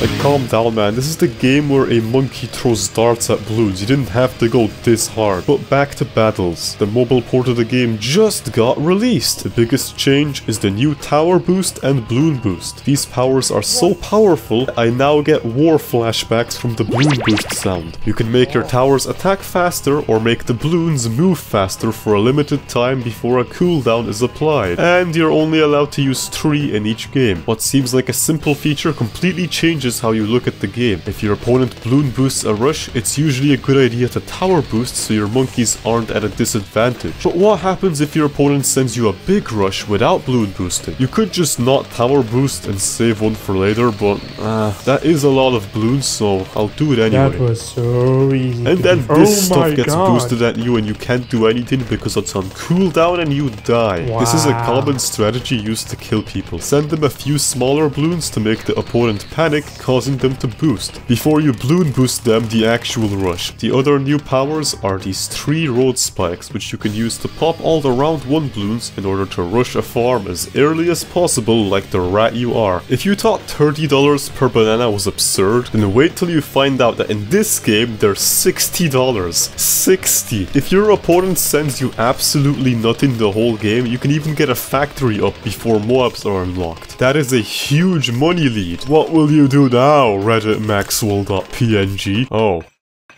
This game mode sucked anyways. I'm going to play defense mode instead, where people literally can't rush you. That's right. Instead of trying to kill your opponent like the title suggests, you just sit there and do nothing until someone dies to the AI balloons. Gee, I wonder why no one plays this mode. Now, there is a lot of strategies you could use in this game as long as you have farm, but my favorite involves the sniper monkey. It's not a good strategy, but it's funny, so that instantly puts it in the top tier. You can actually place towers underneath the UI, which can be used to pop balloons without having any visible towers on screen. Are you cheating again? There is a few other towers that can actually defend grouped balloons and even make money off of them, but never, ever use this guy, okay? Blue Gunner cannot target Moabs or camo balloons, so if you click the random button and your loadout looks like this, good luck. If you want an actual good strategy, it's this. What a shocker. The 2 most broken towers in the game are actually really good, what do you know? Like I said, farm gives $60 per banana, which turns into $900 per crate once fully upgraded. The chipper, on the other hand, can suck in Moabs and hold them in place. Playing a single upgrade lets you completely destroy ZOMGs, and when you add the dart monkey to this strategy, you become unstoppable. The only thing that could make your loadout stronger is if the random 4th tower turns out to be ace, because then you can do this. Speaking of random 4th towers, this is a really interesting mechanic. On one hand, it makes the game a little unbalanced depending on what you get, but it can also make an identical strategy feel different every time. Towers that would normally never be picked, like the Ice Monkey or Ninja, suddenly become very useful as their abilities let you slow down Moabs in the late game. Same goes for other abilities like the Blade Maelstrom, the boat's BFB takedown ability, Spike Storm, First Strike, or even the Village, which significantly reduces the price of a factory, putting you ahead in the money game. Even something as horrible as the Glue Gunner can be used to pop lead balloons at a cheap price. You could also just get the Heli Pilot, who to be fair has a very funny glitch that lets you stack towers on top of each other. Rushing is by far the best aspect of this game. There is something weirdly captivating about sending your opponent a BFB and then just watching. Can he defend it? Or will he die? Or will he just send me balloons while I was busy watching his screen? Sometimes you'll get sent something so big, so undefendable, that your only option is to send your opponent lower class balloons that move faster in the hopes that they die before you do. Other times it's this massive back and forth where you send the guy something, he defends it, sells his towers and sends you something, and then your turn to defend, and it keeps going like that until someone sells all of their towers in a last ditch Hail Mary to try and kill the opponent. Unfortunately, most people that played the game don't seem to know you can even send balloons. Using the in-game TV feature, I watched a few players play the game and the results were interesting. A surprising amount of people don't send balloons to increase their economy. They just kinda sit there until they die. It's like they're trying to play BTD5 but in battles. You'd have full games where neither player sends each other anything and then they just die to natural ceramics. It's really weird. There's some people who play the versus version of BTD5 just to play BTD5. Like, come on man, just buy the other game. What are you doing playing this one? There's even a Steam guide on how to play this way, which is so weird. Why would you download the game where you can send balloons to your opponent only to never send balloons to your opponent? For some reason, this type of player really liked the Wizard Monkey, and at the time it became known as the Noob Tower. Probably because this tornado upgrade is capable of killing you. You send a few regrow balloons and this happens. What I found most interesting about this game, upon revisiting it, is just how bare bones it was at launch. The wiki wasn't very reliable, so I had to use the official Ninja Kiwi update videos to get information. And it took them a full year to add the submarine. It took them 1 year to add a tower that was already in BTD5. Also, fun fact, this Sam guy has been making these update videos for almost 10 years. So thanks Sam for carrying the research I did in this video. Most of the updates were either new maps or decals you could put on your Bloons. But everything changed when... This tower is so broke. They added a new tower exclusive.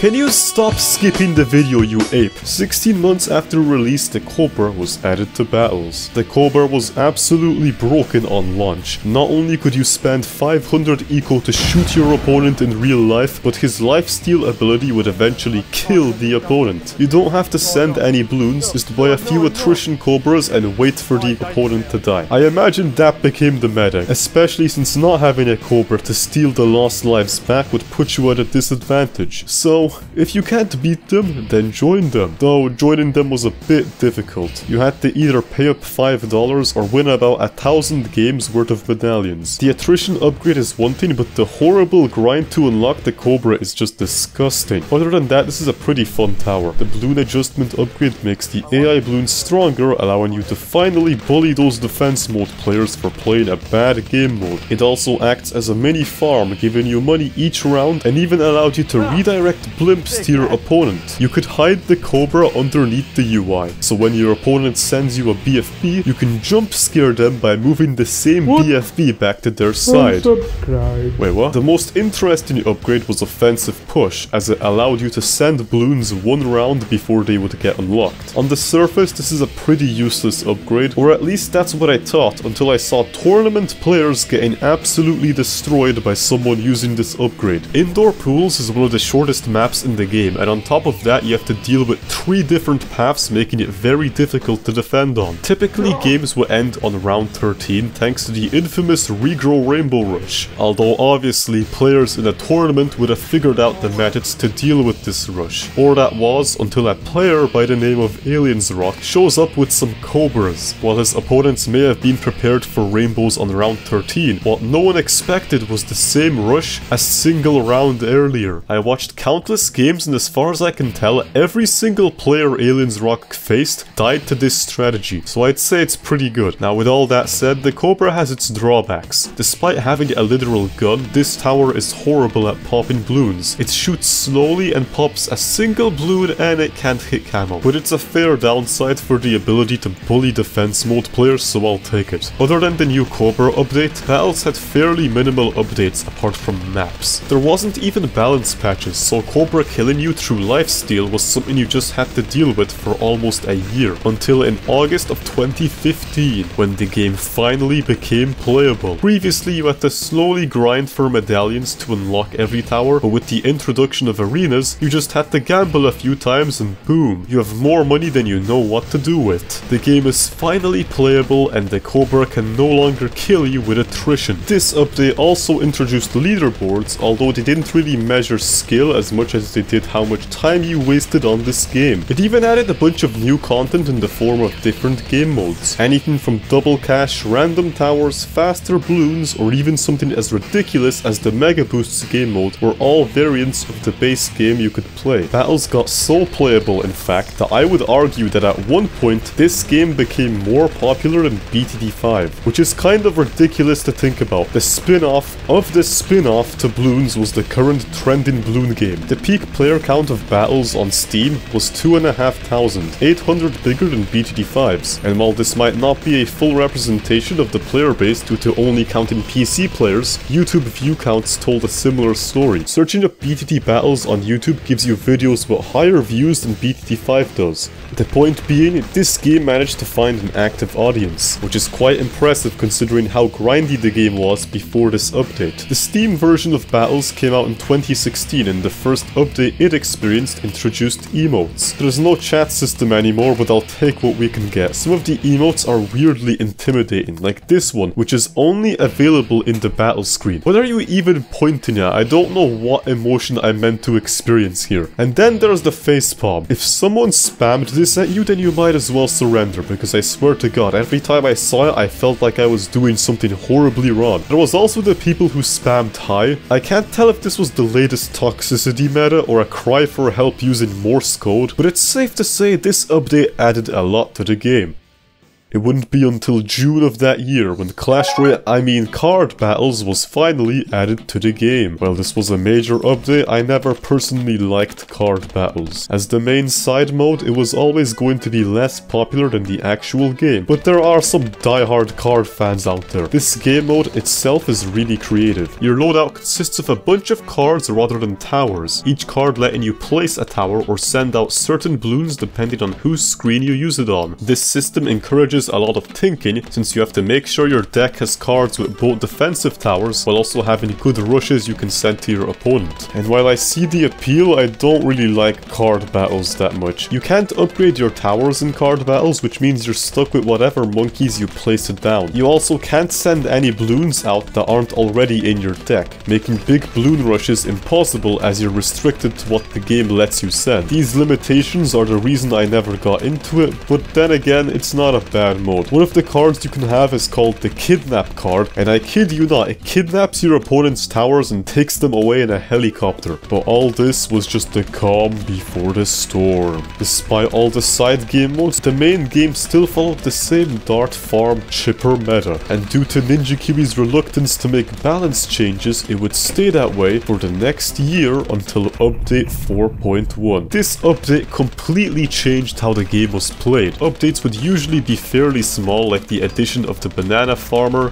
the downward spiral, fast cooldown ZOMGs, and Clash of Clans. And then along came update 4.1, the first real attempt at a balance change. This update was so controversial that not even Sam from Ninja Kiwi made a video on it. Likely to avoid the nuclear fallout that was about that, they brutally murdered the blue chipper in this update, okay? The chipper went from an absolute god to a tower that everybody forgot about, including Ninja Kiwi themselves. The blue chipper will now no longer suck up ZOMGs. These words were so devastating that I dropped the dramatic act, and honestly looking back, this update wasn't that bad. Some of the buffs were really weird, but you can't blame them for trying. I framed this update as some kind of game killer, but honestly the game got better after this point, as new strategies became viable. The ninja went from being useless to being useful, Moab Mauler got 20% attack speed, Mortar became better, and even the boomerang ability can now hit camo balloons, which is cool. But yeah, people were pissed off. By searching the 4.1 update on YouTube, you get thumbnails that look like this. But even so, half the comments on these videos didn't seem to mind the update. I seriously love this update. I have used more different strategies in one day than in 1 year. Not a perfect update, but it's a step in the right direction. Researching stuff like this reminded me that most people don't really care about silly stuff like battles, balance changes. You'll have the one guy threatening to kill the developers because they touched his favorite tower, but most people just go wow.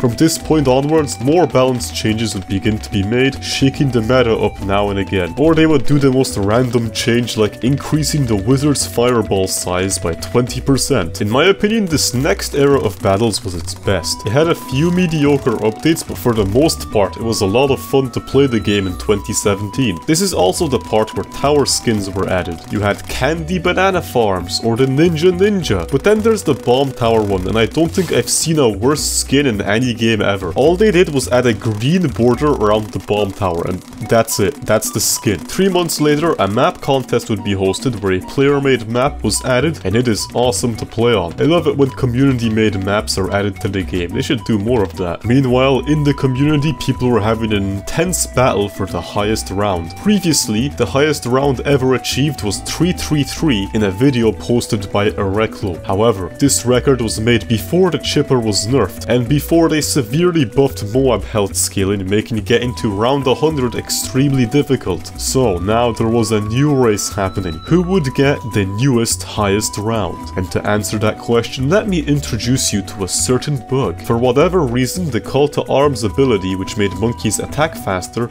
would stack in BTD battles. This meant if you put enough villages around one tower, it would start shooting at hypersonic speeds. This by itself was pretty powerful. Unupgraded towers were capable of defending BFBs, but that's not the best way to use this bug. If you surround an engineer with villages, this happens.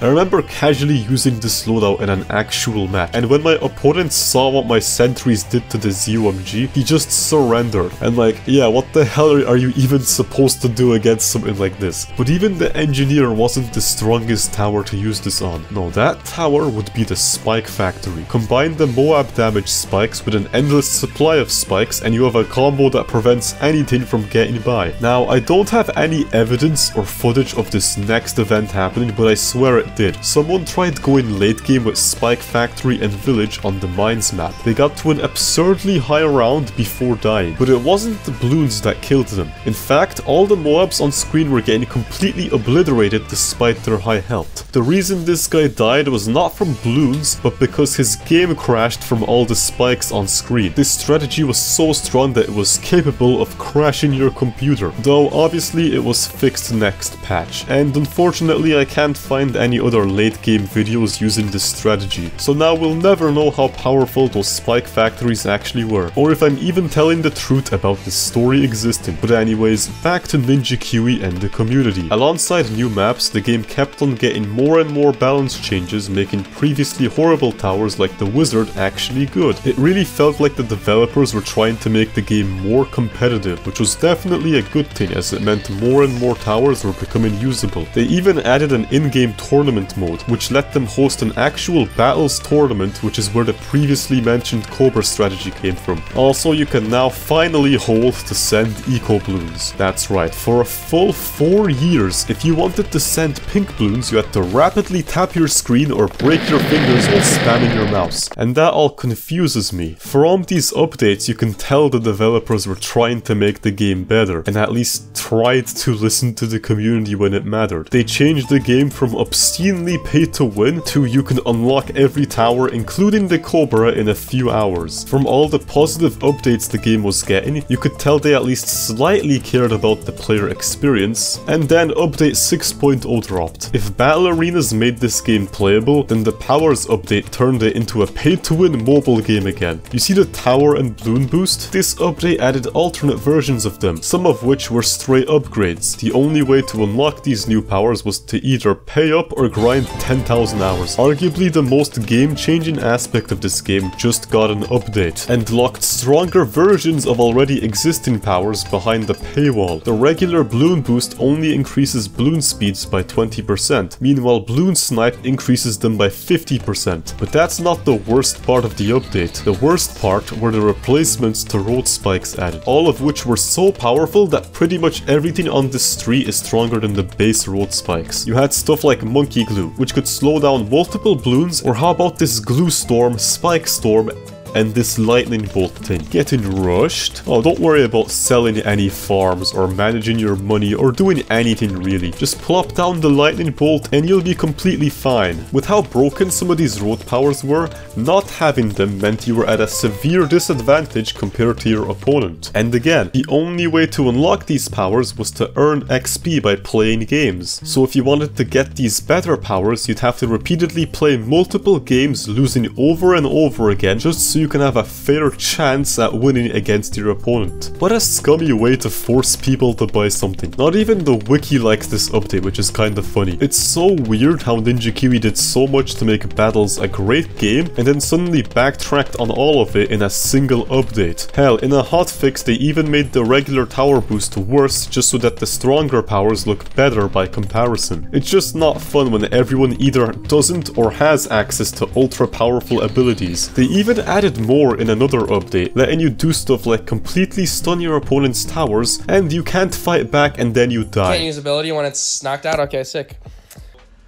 Like, what am I playing, man? What is this?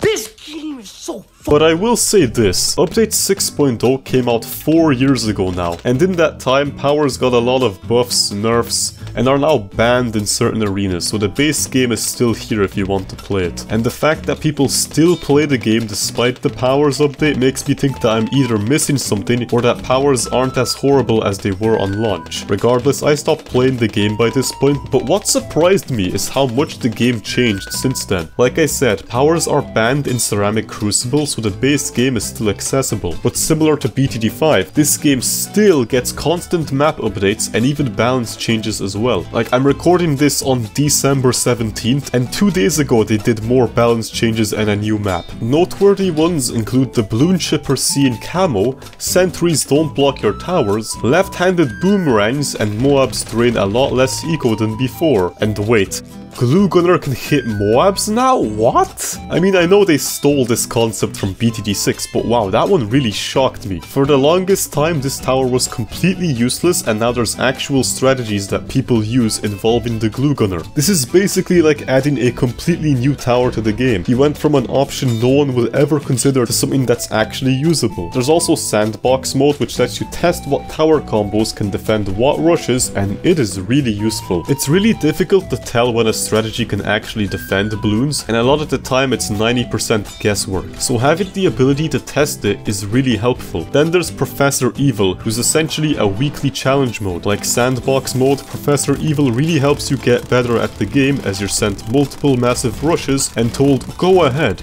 defend. This is a really cool mode. The Evil Monkey Bar, I mean Professor Evil, has infinite health, so there's no point to rushing him, meaning your main goal is to defend anything he sends at you with a random loadout. But yeah, for the most part, this game got map updates and the occasional balance changes. It's honestly still a very fun game if you can get past the initial phase of unlocking towers. But by this point, we're in the modern day, which is a little too far. So let's time travel back to 2013 so I can talk about Bloons Monkey City.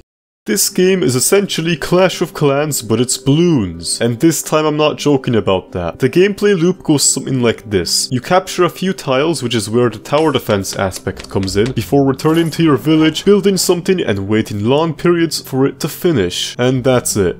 That's the game. You have your little gems you can use to speed up the gameplay and a few other purchasable currencies, as well as loot boxes and quests and Bloons stones, and invite your friends to get a supply crate. It's a grindy game. While Battles was an inventive take on the BTD5 formula, I almost feel like Bloons Monkey City is just the free version of BTD5. Admittedly, there is some town building aspect that's kind of interesting, but for the most part, these two games are really similar in gameplay. The tower defense part is really stunted, as you can only place a limited amount of towers equal to how many buildings you've placed down, which take time to build unless you spend— just buy BTD5, dude. Playing this game is really boring if you don't already have everything unlocked. You'd be sitting there with all your dart monkeys placed and no way to upgrade them. You've already placed and upgraded everything you had, so now the only thing you can do is wait and gain absurd amounts of cash you can't spend. But to the game's credit, there is quite a few creative ideas here. To unlock certain towers, you have to play what is effectively special missions. One thing I liked about Bloons Super Monkey is how it introduced new Bloons regardless of whether or not they would work in BTD5. A similar thing happens here, although the DTT would totally work in BTD5 were it to be added. The Dark Dirigible Titan is a unique Moab class Bloon. Previously, every Moab type was just the last one, but bigger. But the DTT is different. It has the same health as the Moab and only drops camo regrow ceramics, yet manages to be just as, if not more deadly than the ZOMG. It moves at the same speed as the pink Bloon, allowing it to speed past your defense if you're not careful, but the worst part is its resistances. To even deal damage to this thing, you need something that can see camo and can pop lead and black Bloons. Good luck finding something that can do all three. The best way to beat the DDT is to use the MIB village, as it lets basically every tower deal damage to the DDT. But yeah, the DDT is a solid counter to almost everything, and even the game argues it's the strongest blimp, as setting your monkeys to Strawn will make them target DTTs over the ZOMGs. The other new blimps come from boss events, which are really nice. There's 4 of them with different mechanics that get progressively stronger as you defeat them. And while these boss Bloons are interesting, they were later added to BTD5, so their inclusion here feels almost lessened, as it's not an exclusive feature anymore. The only other noteworthy thing about this game is the MVM mode and contested territory, the latter being a game mode where you compete for the highest round, and the former being Battles if Battles was horrifically disfigured. And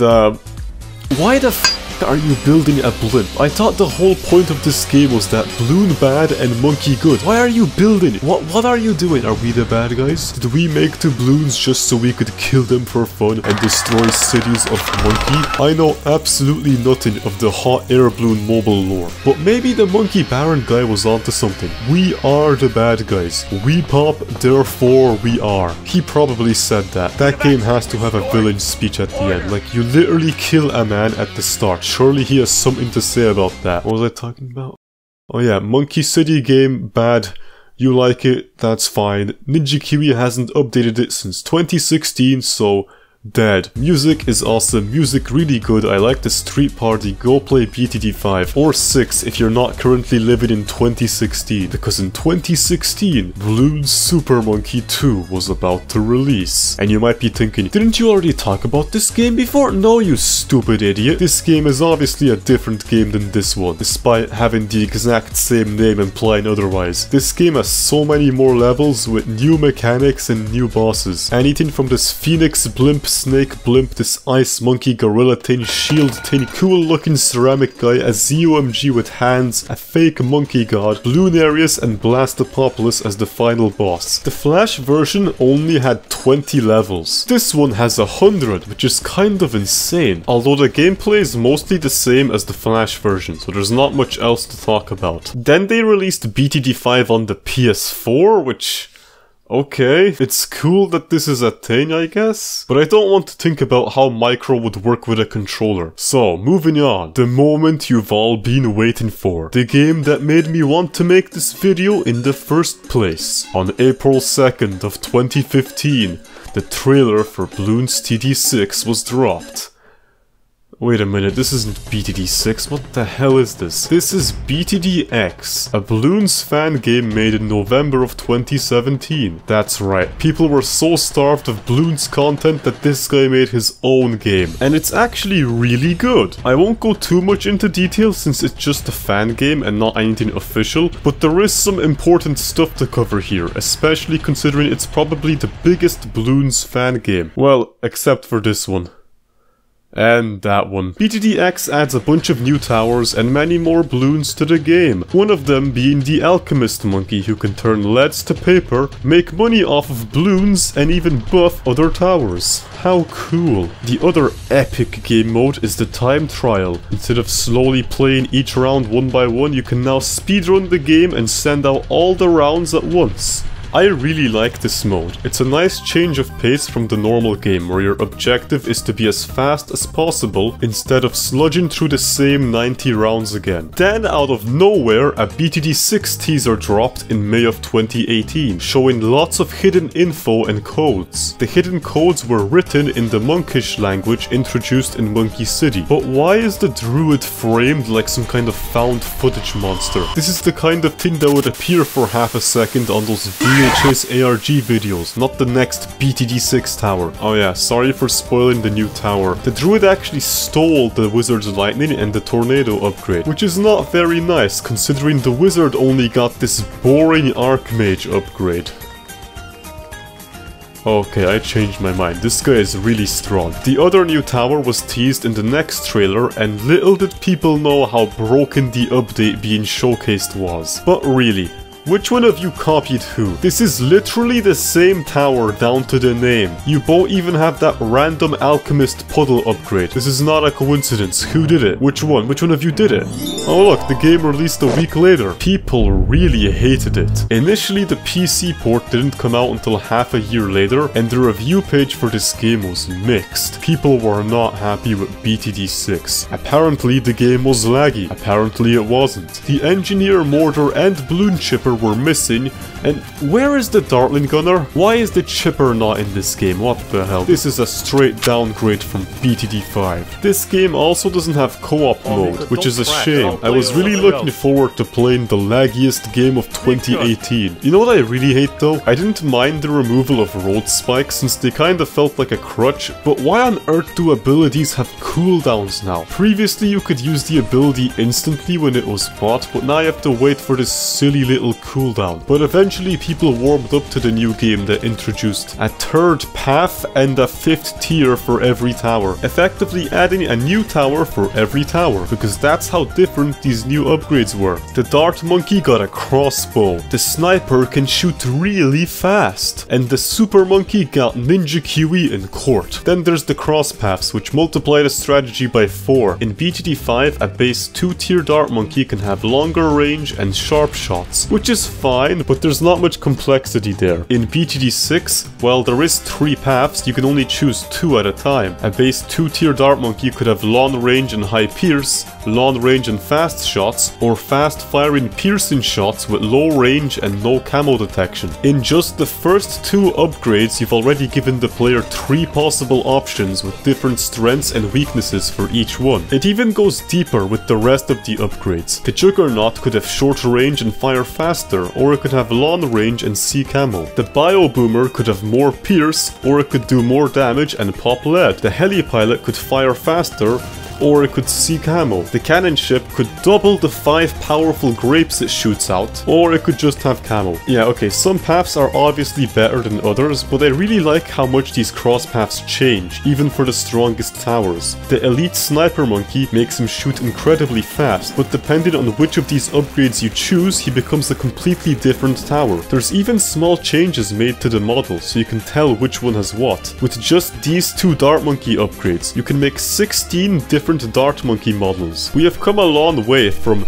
buying an upgrade and having the monkey be completely unchanged to every small upgrade bot having some sort of input on the visual design of the tower. Of course, some people didn't like the new style they went for, but honestly it's better than whatever the concept art was. Seriously, this thing looks like AI generated art. How did you manage that? One thing people tend to forget is that 6 made great strides in other areas that weren't just the upgrades. Sure, you have a few new Bloon types, but I think one of the most important features is the line of sight. In 5, it felt kinda odd how monkeys were able to throw their darts straight through bushes and walls, while in 6, the laws of physics have been added, preventing them from doing that. It's such a small thing, but it makes a big difference with how you play the game. The Sniper can't actually hit the whole map if there's something blocking his sight, unless of course you put him on high ground. Same with the Sub. Although it can see the range of other towers, it can't shoot there if there's something in the way. Sometimes that obstacle is removable, but most of the time it's not. Which brings me to my next point, removable objects. There's many ways around these obstacles, such as standing on higher ground, or just seeing through them with magic, but a few of these obstructions can be removed at a cost. Sometimes you get more tower space by doing this, and other times you can kill your monkey sub. By the way, this map will be important later, so remember it. On to the heroes, the new type of tower that levels themselves up over time. You could upgrade them manually, but it would cost the same amount as the entire Call of Duty collection on Steam. You can also only choose one each game, making strategies even more strategic. Striker Jones can buff explosive towers, Oben buffs magic monkeys, and Quincy costs $755, and he can talk. All of the heroes can actually, so I recommend you turn it off, because most of the dialogue sucks. Ninja Kiwi teased the next hero on their YouTube channel. I am Quincy, son of Quincy. But there was no point because some random guy on Reddit data mined the files and found exactly what the next 4 heroes were and an unreleased tower called the Monkey Academy. This one post showed us what the next 8 months of heroes would look like, which is kind of crazy to think that they planned that far ahead. In another post, the Ninja Kiwi teased more details about Churchill and it would all quickly be decoded. And why is Churchill planning a terrorist attack? In the same update, black borders were introduced, which is probably the most genius way to counter people abusing the home bug. It's so easy to leave the game if you're about to die, then come back to the same round without any punishments. But see, Ninja Kiwi got people to stop doing that without fixing the bug. Getting every medal on a map gives you this cool black border, but if you beat Chimps mode while using the home bug, the border turns into this ugly yellow color. I've never avoided doing something so ingrained within me because it could risk ruining the cool black border. Great great way of incentivizing people to not save scum, while also not removing the option either. This update also had a bunch of balance changes, which includes an upgrade that was so bad at launch that Ninja Kiwi completely removed it and replaced it with something else. The final upgrade of the bottom path for the wizard used to be called Soulbind. It's an ability that you can use to sacrifice your monkeys, and it is not nearly as cool as it sounds. Whenever you leak lives, you gain a certain amount of lives depending on the cost of the tower you sacrificed. This is such a specific and confusing idea. Not only does it not work in chimps, but like, how do you tactically lose lives? What if you accidentally die while trying to make a life profit? What a stupid $20,000 upgrade. Though even after all the balance changes in this update, there was one hero that was objectively the best. And it's the same one the developers mistook for a man. Gwendolyn has the ability where any tower around her gets a permanent damage boost. This on top of the alchemist buff makes your towers completely broken. In this comparison from an early update, Oben dies to the new bad blimp, while the game with the Gwendolyn kills the same Bloon twice as fast. Also, I don't know why, but Oben can place his totems on land. He also costed $650, allowing you to start with him in Chimps mode. Oh, speaking of Chimps, it is one of the many new hard modes added to BTD6. You have your easy, normals, hards... What? But then there's stuff like alternate Bloons rounds that makes a quick reference to a meme you could easily miss, or the absolute cruelty that is half cash, but none of them compare to Chimps mode. Ninja Kiwi liked that Naps Frills challenge so much that they made their own version. No continues, hearts, income, monkey knowledge, powers, or selling. Basically, no farming, 1 heart, and there is absolutely no way to pay to win. No using powers, no continues, no dropping your insta-temple to solo the game. Did you just use an insta-temple? Although I would never even think about doing that. I'm waiting for the Steam Marketplace to finally accept my insta-monkeys as a currency. At least in BTD5 you could always just spam super monkey storms and special agents on hard maps. In Chimps mode, there's only you and your monkeys. It is the true test of a Bloons master. If you somehow find Chimps mode too easy, which you won't, you can always try to beat Chimps mode on the 2 expert tracks, Muddy Puddles and a map literally called Ouch. These 2 maps both contain 4 straight lines, and I don't think Ninja Kiwi themselves thought anyone would actually beat them. On a stream... Sanchez asks, will expert maps on Chimps mode ever actually be possible? Keep trying, yeah. Keep trying, it might be possible. Which to me sounds like a no, but if we proved them wrong with that tax shooter statement back in BTD1, then we can prove them wrong again here. People tried many different setups, but no matter what, every combination of towers died fairly early on, until the 2.0 update. Due to a slight change in how the Dart Monkeys targeted Bloons, and you know, the addition of end of round cash, the Dart Monkeys were able to snipe the last red Bloon before they leaked, allowing people to make it past the first round. Luckily, starting out was the hardest part, as people quickly realized you could use the unstable concoction alchemist to completely obliterate Moabs. I really can't tell how much my unstable cock is doing. You can destroy round 100 from a ZOMG to nothing in mere seconds. And then they changed it so it wasn't as strong anymore. Now that Ouch Chips was complete, it was time to move on to Muddy Puddles, and...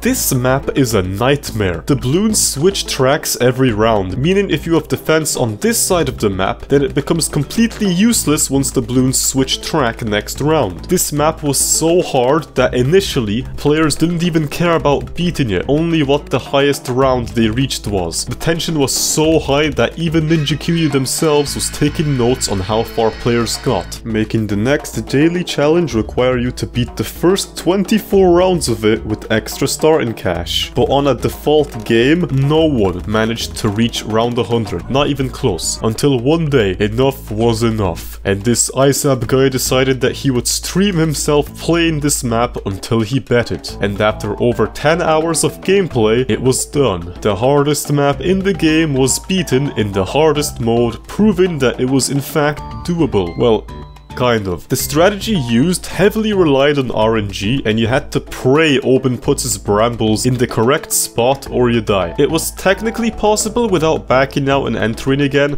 but realistically no one's going to be that lucky. Support Chinook ended up carrying this game. I always thought this ability was useless, but moving your towers turned out to be essential on a map like this, because you can just move your powerful towers whenever the track switches. Beating this map was such a big achievement that the developers can be seen watching the livestream in the BTD4 anniversary video. Man, seeing Ninja Kiwi acknowledge what their community does is strangely heartwarming. Now, all of this would have happened by March of next year, at which point all the leaked heroes would have been added to the game. And to be completely honest, BTD4 at this stage is a completely different game from the version we have today. So for the time being, let's move on to the next game, which happened to release a month after BTD4. And what is that next game? Well, Ninja Kiwi randomly decided to make a collaboration with Cartoon Network and made a Bloons Tower Defense crossover, one of their biggest shows from the 2010s. Bloons Adventure Time Tower Defense. What am I looking at? Who saw Adventure Time and went, oh yeah, I'd like to place down Finn the Human to defend against the Moab class Bloons. The only information on why this game was made is this line from a Ninja Kiwi AMA where the response was that Cartoon Network reached out to them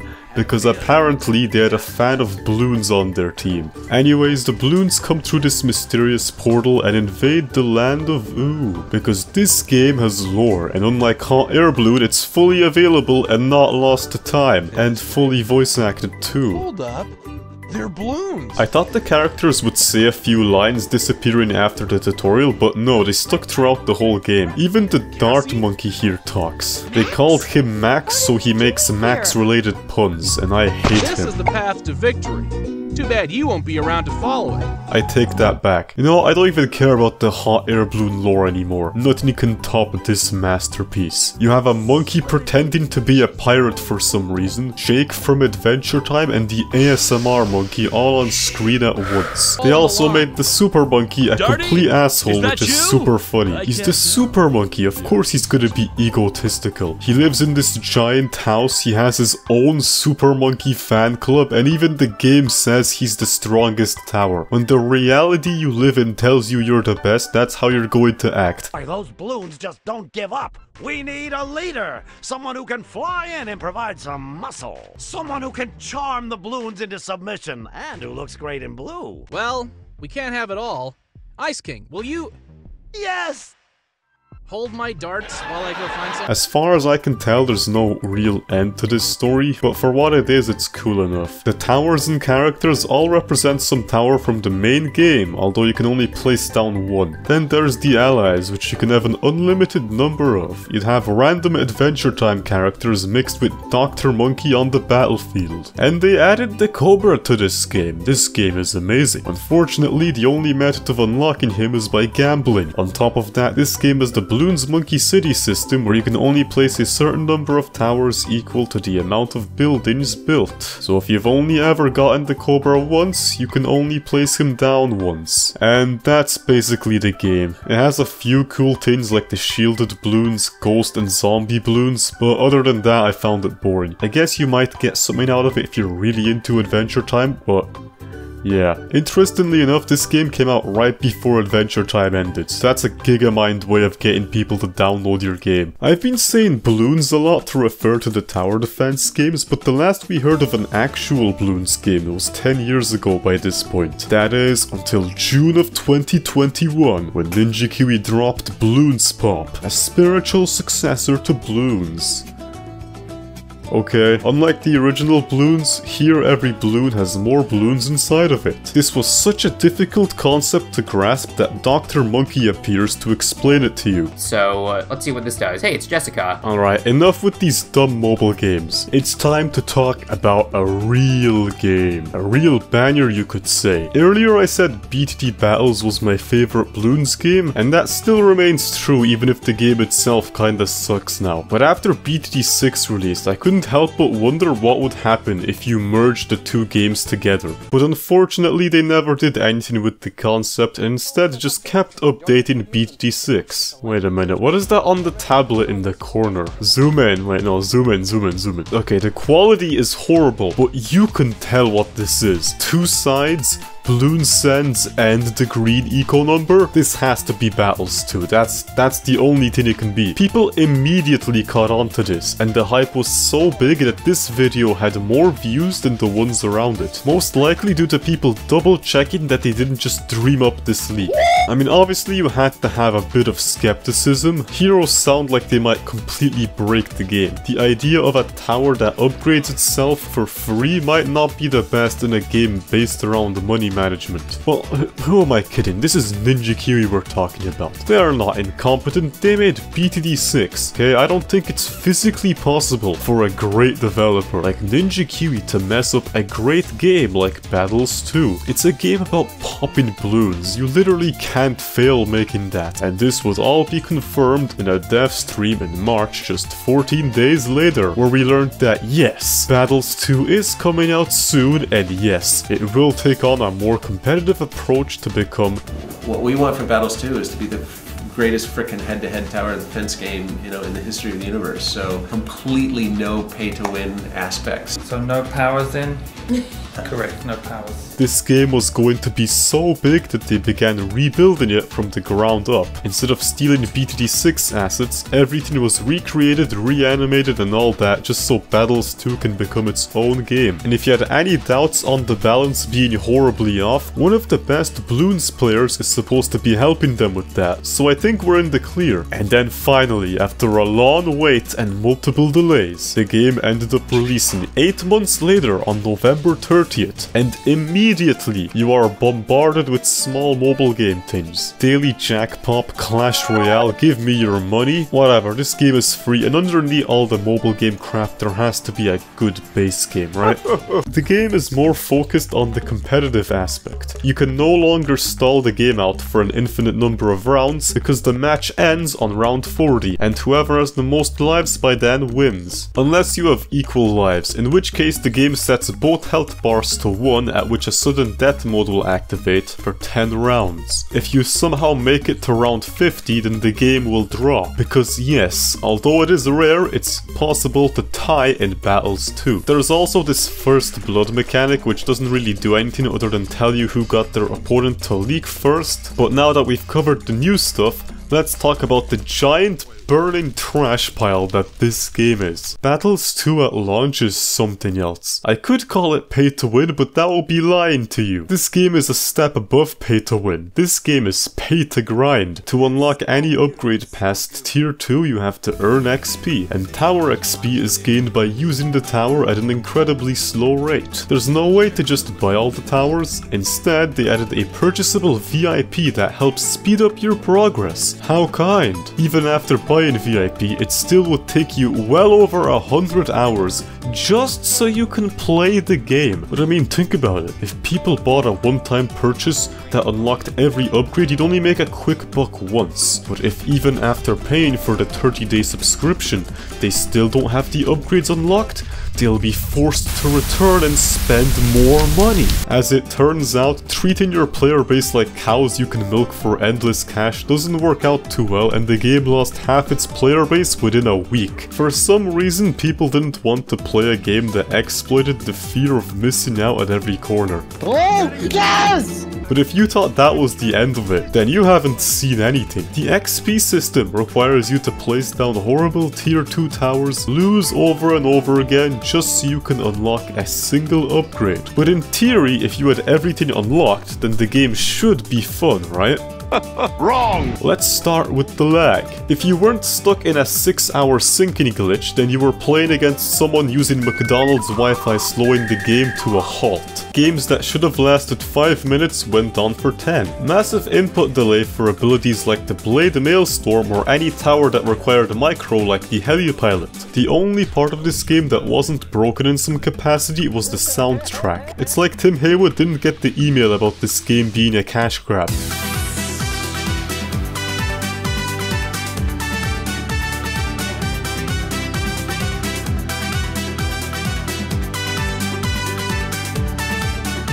because his music really carries the game. And yeah, Battles 2 really felt like it was being held up by tape. The meta at launch weren't towers that were good. The best towers were the ones that had a game-breaking bug attached to them, such as the tack shooter. For whatever reason, tack sprayer had one extra additional pierce and it carried over to overdrive. It sounds like a small thing, but it effectively makes the tack shooter twice as strong, but that's not the infamous bug this game is known for. The Dartling Gunner was such a popular tower that when it was added to BTD6, Ninja Kiwi changed the icon of the game and added him to their channel banner to reflect his popularity. But when the Dartling Gunner was added to Battles 2, it single-handedly destroyed the game in a way I've never seen before. The bug took a while to find, but when it was discovered, the effect was devastating. For whatever reason, having Laser Shock cross-path with the Hydra Rocket Pods upgrade made the Dartling Gunner literally unkillable. And this time I mean it. This is what the tower can handle in BTD6. And this is what the tower can handle in Battles 2. What? He's thinking about it. Why are you thinking about it? Why are you thinking about it? I'm not even boosting. I'm not even boosting. He boosted, I'm not boosting. The Dartling Gun is just too good! While the overdrive may have been weak to lead and camo, Hydra Rocket Pods covers you on every basis except Moabs. I don't think you realize how bad a tower like this is. The whole point of the game is to rush your opponent to either force out more defense or win, but neither of the two is possible when a single tower can defend the largest of all-out rushes without a boost. And when the XP system sucks this much, everyone's going to be using this upgrade. After all, which would you rather do? Struggle with your horrible tier 2 towers, or unlock a single upgrade that can actually defend things? And that just makes the game slow and boring. You have to wait like 10 minutes for Moabs to unlock before you finally get a chance to kill the Dartling Gunner. The tower got so hated that when I used a different strategy not involving the Dartling Gunner, I got love hearts back. It's crazy to me that the Dartling went from the most beloved tower to... Wait a minute. Is the sprite art for this Dartling the upgrade I think it is? Oh my god, it is. Laser Shock completely destroyed the Battle sequel, and here it is sitting smugly in the channel banner. Did Ninja Kiwi know this would happen? Was this a warning? How did they predict their own game's downfall with a single image? What? Anyways, if you were high IQ like me, you could save $750 by buying focused firing, making it look like you have Laser Shock without actually having Laser Shock. There's a lot more bugs in this game aside from the meta-changing tower ones. If any of you watch me good, you may have heard the joke of quickly DM Orange and crash his BTD2 game. What attacked me while I was AFK? That's it, I'm turning my computer. This joke is based on a real thing that kept happening to me at launch. I would casually be playing the most interesting game of Battles 2 when suddenly I get a message about something really stupid and then my game closes. But there's bigger issues. Did you guys know that in Battles 2 you can place boats on land? What a great feature they added. The lag would get so bad that your eco began getting stuck and refused to send balloons for 10 rounds. I don't think it has to be said that if you literally can't send balloons at your opponent, then something is very wrong with the game. But hey, at least that slightly works, unlike Cyber Quincy's arrows, which pass through the balloons when he fires a shot. The game had so many bugs that some guy on Reddit managed to find a bug for every single tower in the game. Every single tower was broken in some way. The Super Monkey Fan Club Juggernaut bug returned, glaive ricochet glaives die when near a wall, cluster bomb explosions count as one explosion despite there clearly being 9 explosions, tack sprayer has 1 extra pierce as I mentioned before, Ice Monkey removes Oben's wall of trees, glue can target glued balloons, and do you realize how bad this makes the tower? He is completely unusable as glue will just target the already glued balloons instead of slowing down new ones. Elite Sniper buffs non-sniper towers, Nuclear Reactor has an icon bug, Pirate Lord can only hook in 1 ZOMG per round and will ignore hooking in any more ZOMGs after the first one, even if that blimp happens to be right beside it. Fighter plane does not increase plane speed. Mortar's explosions sometimes aren't visible. Moab shove doesn't shove Moabs sometimes. Darling Gunner. Necromancers spawned balloons don't move when he's set to close. Okay, I know this one is a bug and all, but think how cool it would be to have it as a feature. Anyways, just using Dark Shift is enough to crash the game. No! No!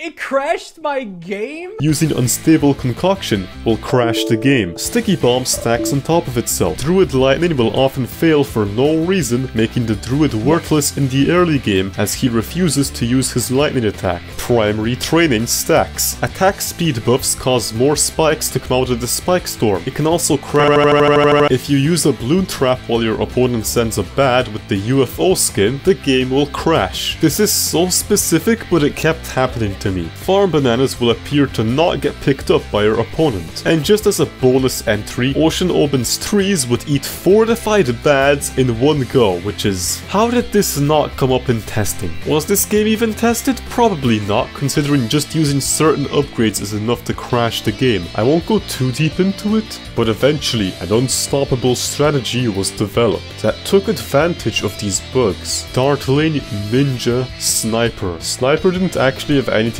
wrong with him, but the Ninja's sticky bomb stacking glitch let you handle fortified bads far into the late game, making it more likely for your opponent to die from lag than anything you send them. I suppose you could just play private matches and ban the overpowered towers, but no, wait, you can't, because neither of you will have anything else unlocked. Imagine introducing your friend to the game and they get greeted with this.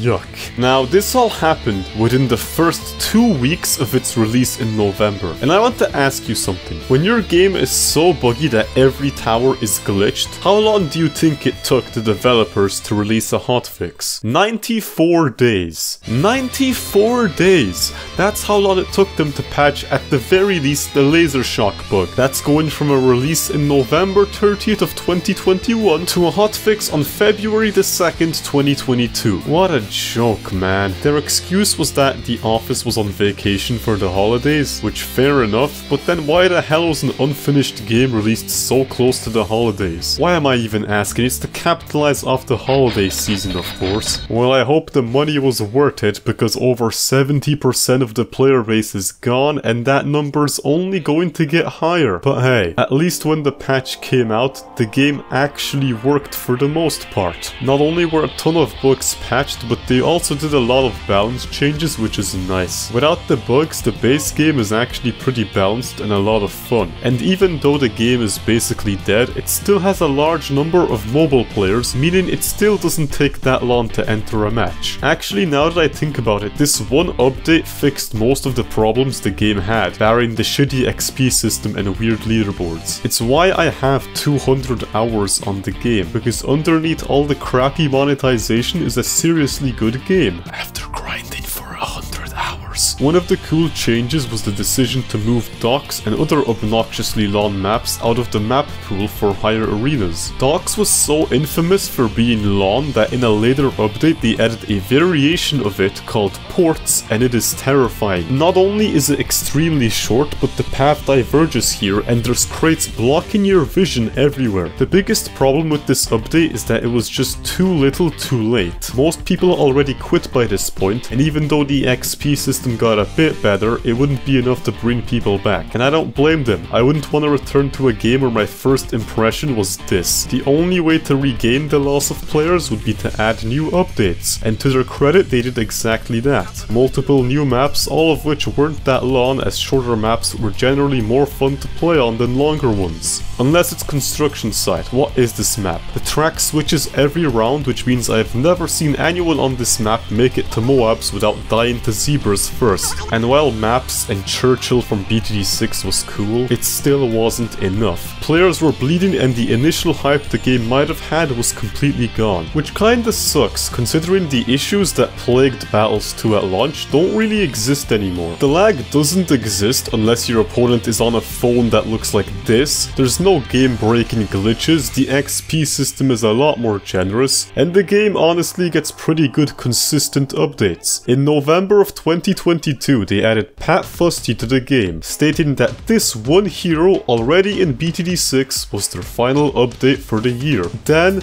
a day before the new year, Sam comes out of nowhere and suddenly the game gets the Banana Farmer and 2 new amazing looking maps. That's right. While you were celebrating some boring holiday, we were working on a big update for this dead game. This is insane to me. How is this game getting updated a day before the new year? Like, when does this happen? Seriously, looking into it, this game doesn't really have any major issues anymore. You have consistent updates, good balance, stable servers, hell, Ninja Kiwi even supports tournaments for this game despite its tiny player base. And yet despite all that, there has not been a single month where this game gained players. You would think that during the summer or Christmas when people have more free time there would be a spike, but no. It's just gone down, down, down, down, and down. Which kinda sucks, but what can you do? It looks like Battles 2 permanently killed its reputation with that awful launch. Which I guess goes to show that you probably shouldn't release your games in a half-finished state. But who knows? Maybe this game will get a comeback someday. After all, the original Battles took 2 years just to add battle arenas, so who knows what will happen in the future. Meanwhile, BTD6 was doing fantastic. In fact, better than it had ever been. BTD6 even stole a map from Battles 2 just to assert its superiority. BTD6 was getting a full-on contested territory update. Battles 2 got easily. Anyways, it's time to return to BTD6. So without further ado, these are the rules of the arena.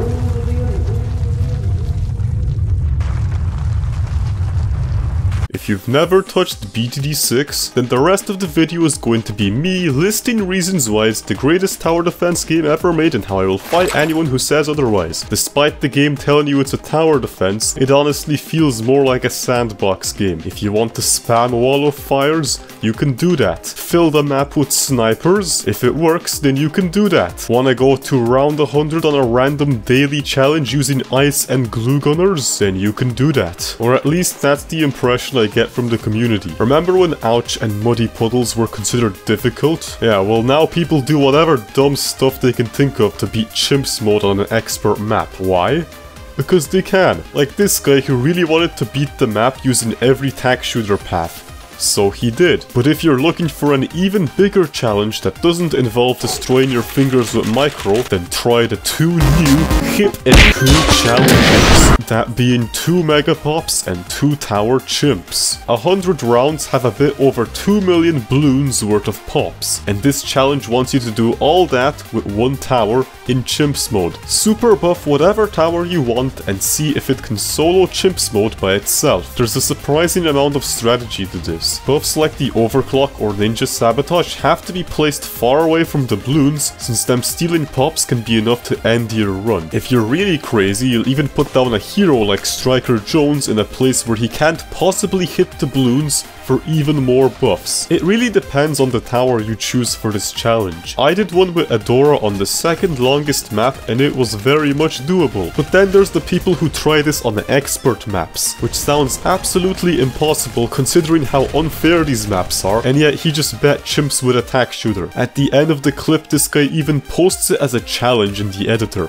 inviting you to do what was just done. 2 Towers Chimps is a similar challenge in which, you guessed it, you beat Chimps mode by only using 2 towers. This was less of a challenge and more of a test to see how many different combinations of stupid upgrades can beat Chimps mode by themselves. In fact, there's a full-on spreadsheet documenting every combo that works with this challenge. Unfortunately, 2 Towers Chimps was kind of broken when not 1, but 2 heroes were added that had the capacity of beating the game mode by themselves, letting you use whatever random tower as the second one, which kind of ruins the point, but Look, both of these challenges would end up being added into the game, not as a game mode, but as secret achievements. This wouldn't be the first or the last time Ninja Kiwi adds community creations into the actual game, but there's a lot of new content since we left off 4 years ago. The most obvious examples being the Engineer and the Dartling Gunner, who had Smash Bros level hype surrounding the release. I remember my friend calling support as a joke, asking them why the Dartling Gunner wasn't in BTD6. The response was that he wasn't the first to ask this question, and that they got calls about this almost every day. I'd say that sounds like a stupid hyperbolic statement that can't possibly be true, and then the Dartling Gunner video has 1 million views. Were these employees actually being tortured by calls begging for the Dartling Gunner? Did they add him in just to make it stop?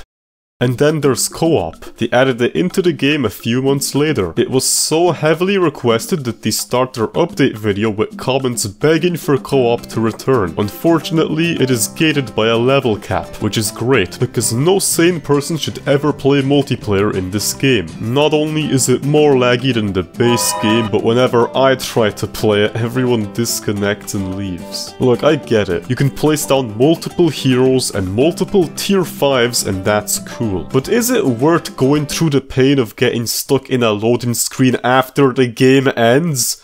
Why is there a sniper on the boat when there's plenty of... I don't get it. What are you doing? But it's all made up by the fact that emotes exist in this game, and you can spam them forever. If you keep hitting the emote button, it seems to add it onto a queue of sorts, because if you spam it enough times, that annoying air horn will keep playing 20 rounds after you stopped emoting. This is most definitely a bug, but the fact that they haven't patched it after 3 years of co-op is what makes it awesome. The emotes were very obviously made to be as annoying as possible. They either take up the whole screen with some wacky animation or play an annoying sound. You can even bully children here with the crickets emote. Yeah, tell us a joke. Okay, why don't seagulls fly over the bay? Because if they did, there'd be bagels.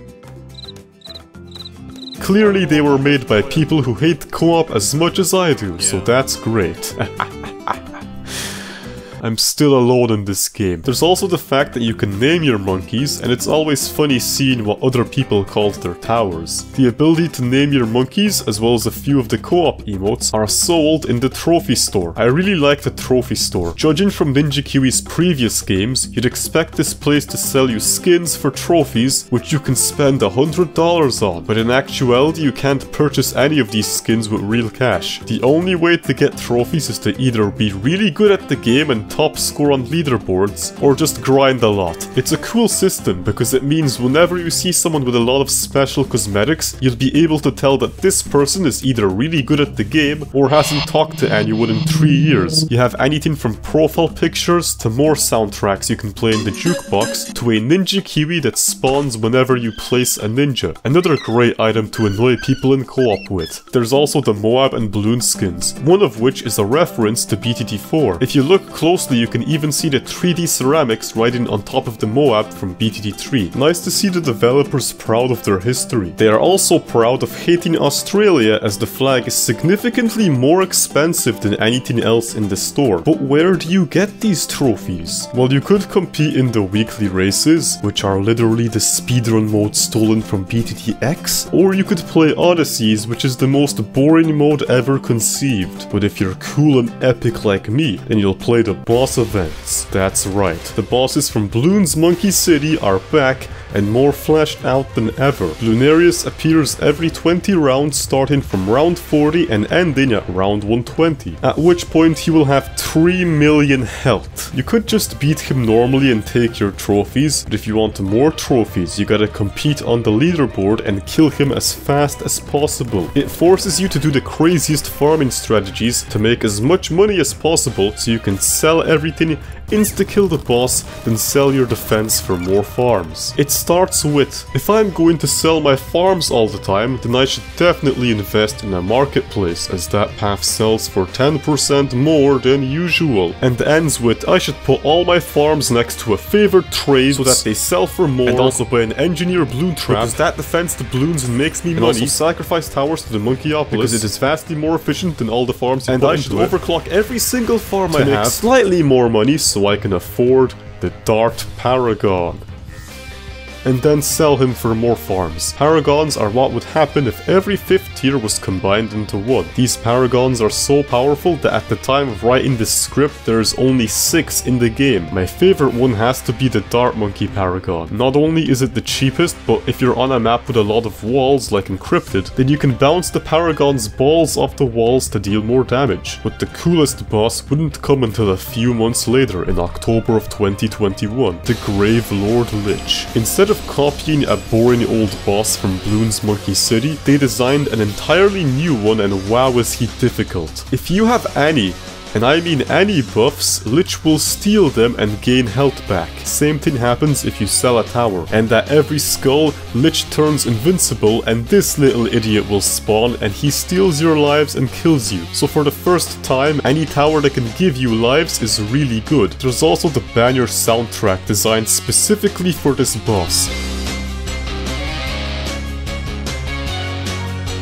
The funny thing about Lich is that the buff stealing ability has a range, so if you hide a super buffed Mad in the corner of the map, you can completely destroy the Lich at his own game. This is also the same update the leaderboard was properly added, which introduced the strategy of spawn camping the boss with a permaspike. The best strategy was to apply every single possible buff to a permaspike, preemptively place it before selling all the buffs and watch Lich get insta-killed by the fruits of your labor. You can also cheese the leaderboards by playing in co-op. I bet an elite boss with 4 people and that put me in the top 5 on the co-op leaderboard. You will have barely any competition as this mode requires you to have friends. The newest boss, Vortex, was cool, but I almost think that by the time he was added, people got way better at the game. So much so that the occasional tower stuns wouldn't make him that hard or interesting. And because this game gets so many damn updates, they even added another boss while I was making this video, and I think he's my favorite. But back to Vortex. This update was a bit mixed in general as it added the Engineer Paragon, who for some reason was missing the Bloon Trap path. Recently in October, they added a Paragon limit of 3. Presumably this was to force players to put more thought into what Paragons they bought, instead of spamming every single monkey they can get their grubby little hands on. Unsurprisingly, this edition pissed people off, as this is probably the least fun change you could make to the game. I mean, this is BTD6,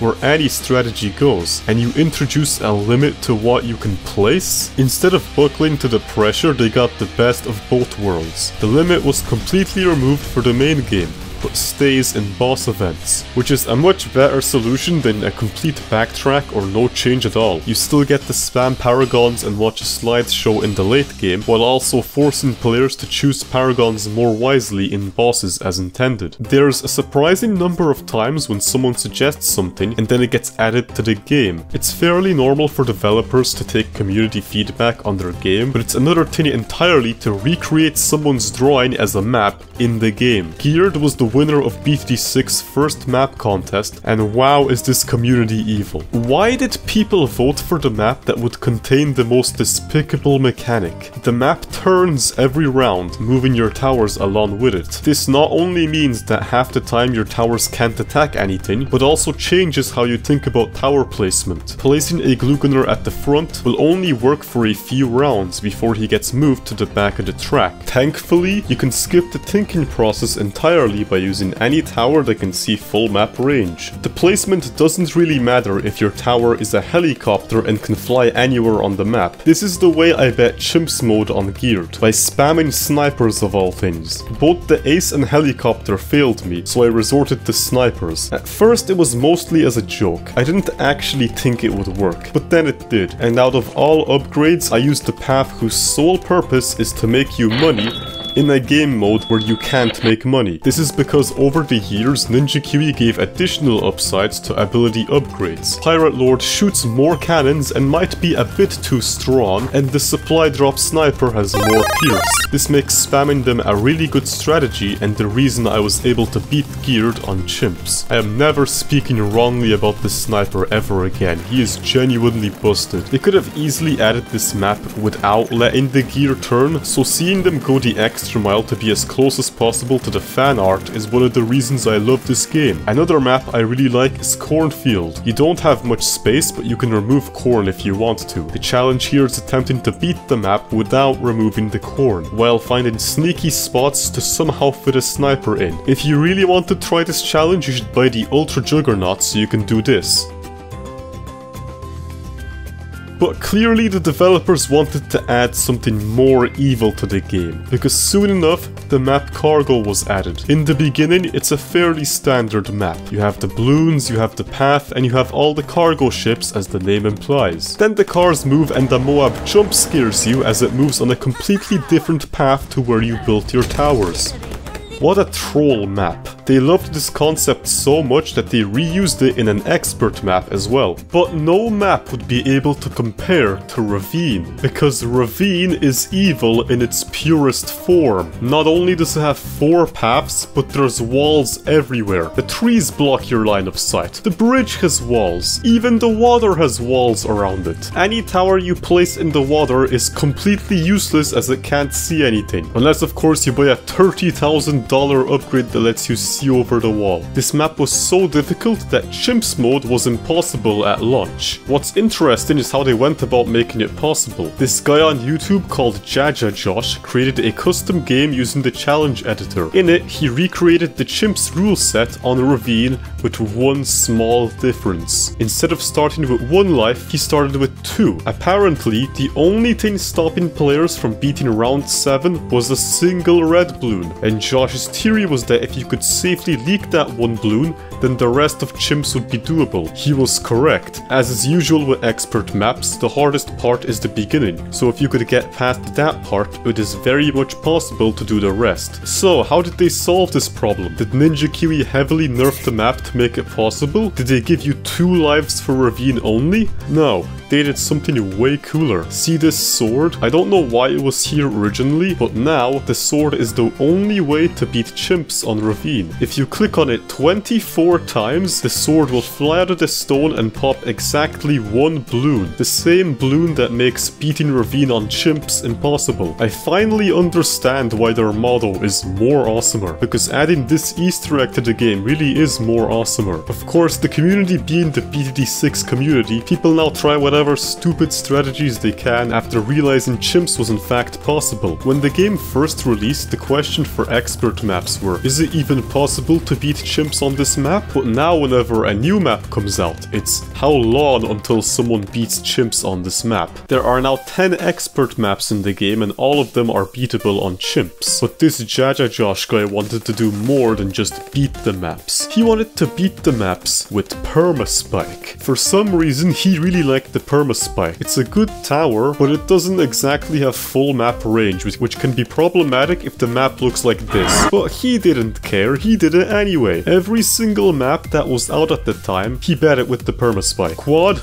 it was beaten with the permaspike. Dark Castle, beaten with the permaspike. But Ninja Kiwi wasn't going to take this sitting down. They went to the lab and released a new map so obnoxious that it can't possibly be bet with the permaspike. This is Workshop, and it has tables that block your vision, conveyors that speed up the balloons, and the nasty Moab path. And just for good measure, permaspike got 3 heavy nerfs in this update. Also, the engineer was added, but no one cares about him. At first, it seemed like they had done it. Ninja Kiwi had finally won against the stupid Spike Factory. And then 8 days later, Jaja Josh bet Workshop Chimps by using the engineer to overclock the permaspike so that it was just as strong as before the nerfs. I guess their way of surrendering was giving him an achievement based around him called Josh's Constant, where you must beat an expert track with permaspike. This wasn't the only time an achievement was added based off a community member. The daily raid achievement requires you to beat 365 daily challenges. The term raid being a reference to the YouTube channel Eaten Raid. This guy has been posting solutions every day to the daily challenges for the past 4 years, starting 2 months after the game released. I assume they wanted to acknowledge his commitment, which is definitely a cool thing to do. But my favorite community added meme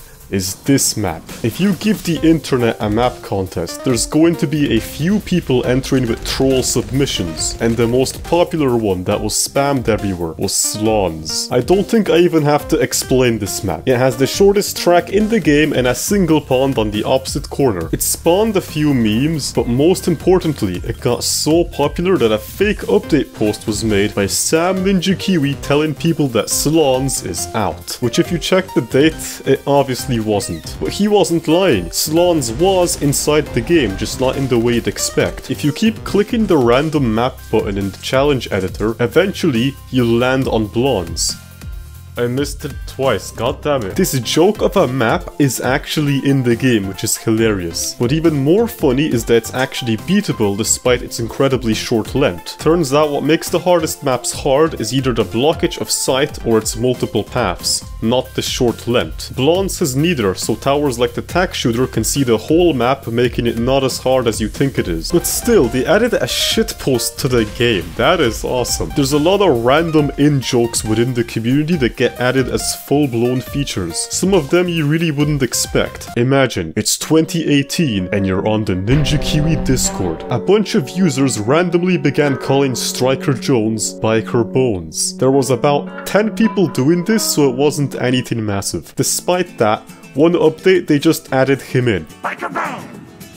Right again! Biker Bones is a real thing in the game and it was born by a bunch of random Discord users. Some developer saw a stupid joke a few people made and went, wow, that is so funny. I'm going to draw a full-on design for this Biker Bones and give him custom voice lines. A lot of updates seem to be based around common things people ask for, like how Sada was added after continual requests for a melee-related hero, or the left-handed boomerang and double targeting for both of the Robo-Monkey's hands. In some update videos they even show comments of people begging for something to be in the game before adding it into the game. I wouldn't be surprised if the space map from BTD5 gets added, since a lot of people keep asking for it. That's how the Street Party music got added, so it wouldn't be the first time. One time people were having a war over the dumbest thing on the Bloons Reddit. God. This frozen monkey. Some people, being the good Samaritans they were, attempted to free the monkey, but no matter how hard they tried, they couldn't melt the ice. Probably because some people were trying to freeze the ice as well. Then, in the next update, a sneaky little patch was added where you can actually use a mortar to free the cave monkey and then he attacks the balloons for you. This is a real Easter egg that's only available on this map. It's not like he's a useless tower either. This cave monkey can stun Moabs, so it's absolutely worth it to get him. Speaking of secrets, this game has a lot, and I mean a lot of them. A bunch of them most people don't even know about. You can unlock some visual changes that make the game really funky. Unlocking them can be as easy as playing 10 games with Pat Fusty, or as convoluted as unlocking the Alchemist Man and Bloonicle Boy achievement. You can make the balloons big, or the towers big, or small, whatever you want. I don't know why, but the big balloons is so funny to me. Whenever a blimp appears, they take up half the entire screen. But if you thought all this game had was a few settings and title screen Easter eggs, then you'd be wrong. They added a hero called Adora and she can sacrifice monkeys for some benefit probably, but that's not important. What's important is the transformation that happens when you buy the true sun god. It really isn't that hidden, but it's the first step towards the next secret. If you sacrifice the maximum amount of towers to a sun temple, then do it again with the Trun sun god after adding 2 other 5th tier super monkeys specifically outside the range of the temple. This happens.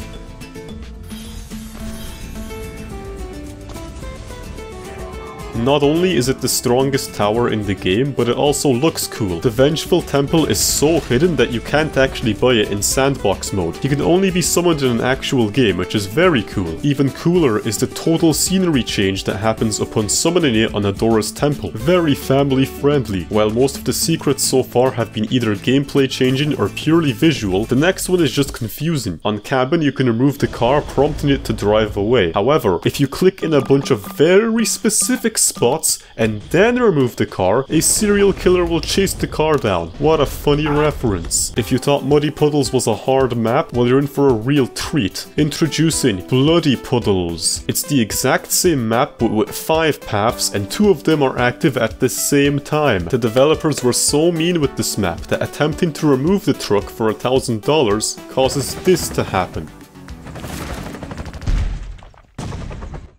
Yeah. This is like a digital middle finger.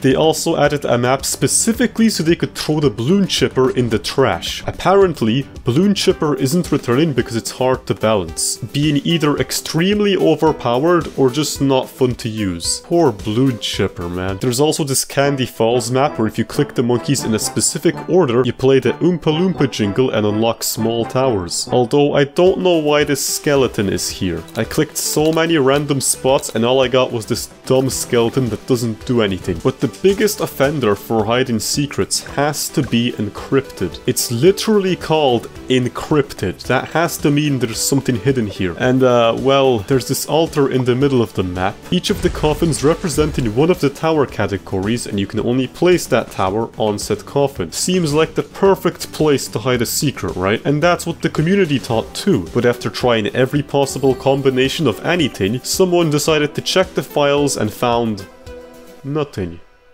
There's nothing. There's a map called Encrypted that has a sacrificial altar with a really specific game mechanic attached to it, and it doesn't mean anything or have anything special. Wow, okay. That's more shocking than if something was hidden here. Who knows, maybe Ninja QE is just waiting for everyone to forget about this map so they can add the actual secret in later. But as far as I can tell, this map doesn't have any Easter eggs. The best theory I could find was that the altar hints at the process of obtaining the Vengeful Temple, which would make sense considering you do need one of each tower type for said temple. I've noticed a lot of maps seem to either have their own mechanic like Lotus Island and Sanctuary, or experiment with some idea like making a mostly water expert map. The two newest maps highlight this idea the most. On Midnight Mansion you can't actually place farms or heli-pilots, so not only is the easiest source of money removed, but no full map crap either. You can fit 2 aces on these shelves, but their position makes them very bad. Not even the sniper works on this map, as there's too many walls for it to see everything, though I suppose you could give them a vantage point on the shelves. But even then, at most you'll fit 4 up there. I really like maps where they push the boundaries of player strategies. Normally people cheese hard maps by using full map range towers, and this map seems designed entirely against that idea. The other map added in this update was Covered Garden, and you can tell it's a community submitted map just from how sadistic it is. 3 roof tiles rotate every round and you can only place towers in the single section that isn't covered. Once the next round starts, the panes move and any tower underneath the glass is completely inaccessible. No upgrading,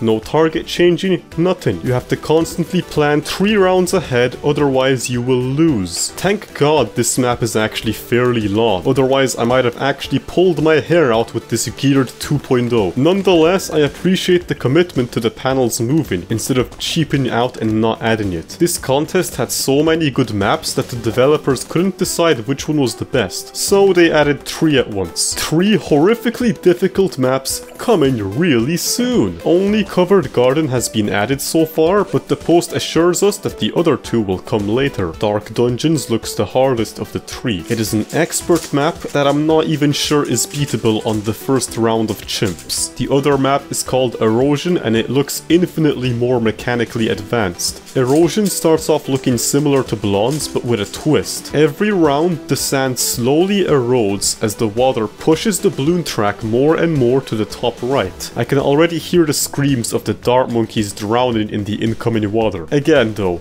neither of these are in the game yet, so it's difficult to determine how hard these maps actually are. If only there was a way to play custom user-created challenges similar to Bloons World. Oh wait, it already exists, and it's called the Challenge Editor. There is so much variety in the community challenges. You'll find anything from beat muddy puddles to a level made by a 6-year-old, and both of them could be selected for the daily challenge. We've really come full circle, haven't we? These challenges are selected from the challenge browser, and although it's not the map maker from BTD4, it does let you adjust basically every setting in the game. Anything from regrow rate to the balloon speed, Moab health, starting price, rounds, lives, restricted upgrades, how many upgrades, least cash, or how much the corn on cornfield costs. You could make a challenge with fast but weak Moabs that drop tough ceramics that are slow, or you could make a challenge where everything is regrow or camo or both. Or a challenge where the ability cooldowns of everything is basically instant. I even made my own challenge, and I challenge you to beat it. My biggest problem with these challenges is that they are either purely like baits or difficulty impossible, although this is hardly the game's fault and more so my own. The best custom rounds involve little known mechanics like the illegal strategy, which is now patched, but I'll talk about it anyway. You can create some really weird game interactions using the Snowstorm Ice Monkey, as he has the ability to freeze water, letting you place towers on the water. Freeze the water on the water, move the monkey next to the other monkey, and you have two monkeys holding each other up. This can also be used to sell towers, as any monkey standing on top of the ice when the ice monkey is being moved will get destroyed. This also applies to the heli pilot moving the ice itself, so by moving the ice tower he is also destroying himself. This general idea can be used to sell towers in Chimps mode if you're dedicated enough in getting all the setup done, which creates the possibility of a Zero Towers Chimps, where you sell all your towers at the end and then kill the bad using a few permaspikes. Unfortunately, this strategy has been patched, although it still works with Adora. And now I'm done. As of 2022, that's all 44 Bloons games covered. But what about the future? Bloons Monkey City 2 does seem like a possibility, although I haven't heard any news that it's being worked on. What we want to do in Monkey City 2 would be to reimagine it, so it could be a bigger and more different game than you might be thinking, but... BTD6 console is supposedly in the works because apparently people liked playing BTD5 on their PS4. But other than that, I doubt they will release any Bloons games. In the beginning they would create a new Flash game every month, but now the modern strategy seems to be to continually update their games rather than keep on making sequels. This past year alone has seen 0 new Bloons games, with the last one being Battles 2. There's also BTD6 Plus, which is only available on the iPhone. It tries to sell itself as a different game, but it's the same game with absolutely no additions. Ninja Kiwi has even confirmed that there will most likely never be a BTD7, and that 6 is their last title. No plans. We just leave it at that? Yeah. No plans. There's so much in the plan for BTD6. Yeah, BTD6 is just ginormous. It doesn't make sense. We'd probably have to go to BTD27 after this. Yeah, do you want to see Minecraft 2? It doesn't really make sense. They chose to continually update BTD6 rather than release a new game. Their end game plan for BTD6 is to make modding and editing the game a big thing, because at the end of the day, from more Bloons to BTD6, the community is what helped make Bloons great. As long as that part remains, it will be exciting to see where they go next.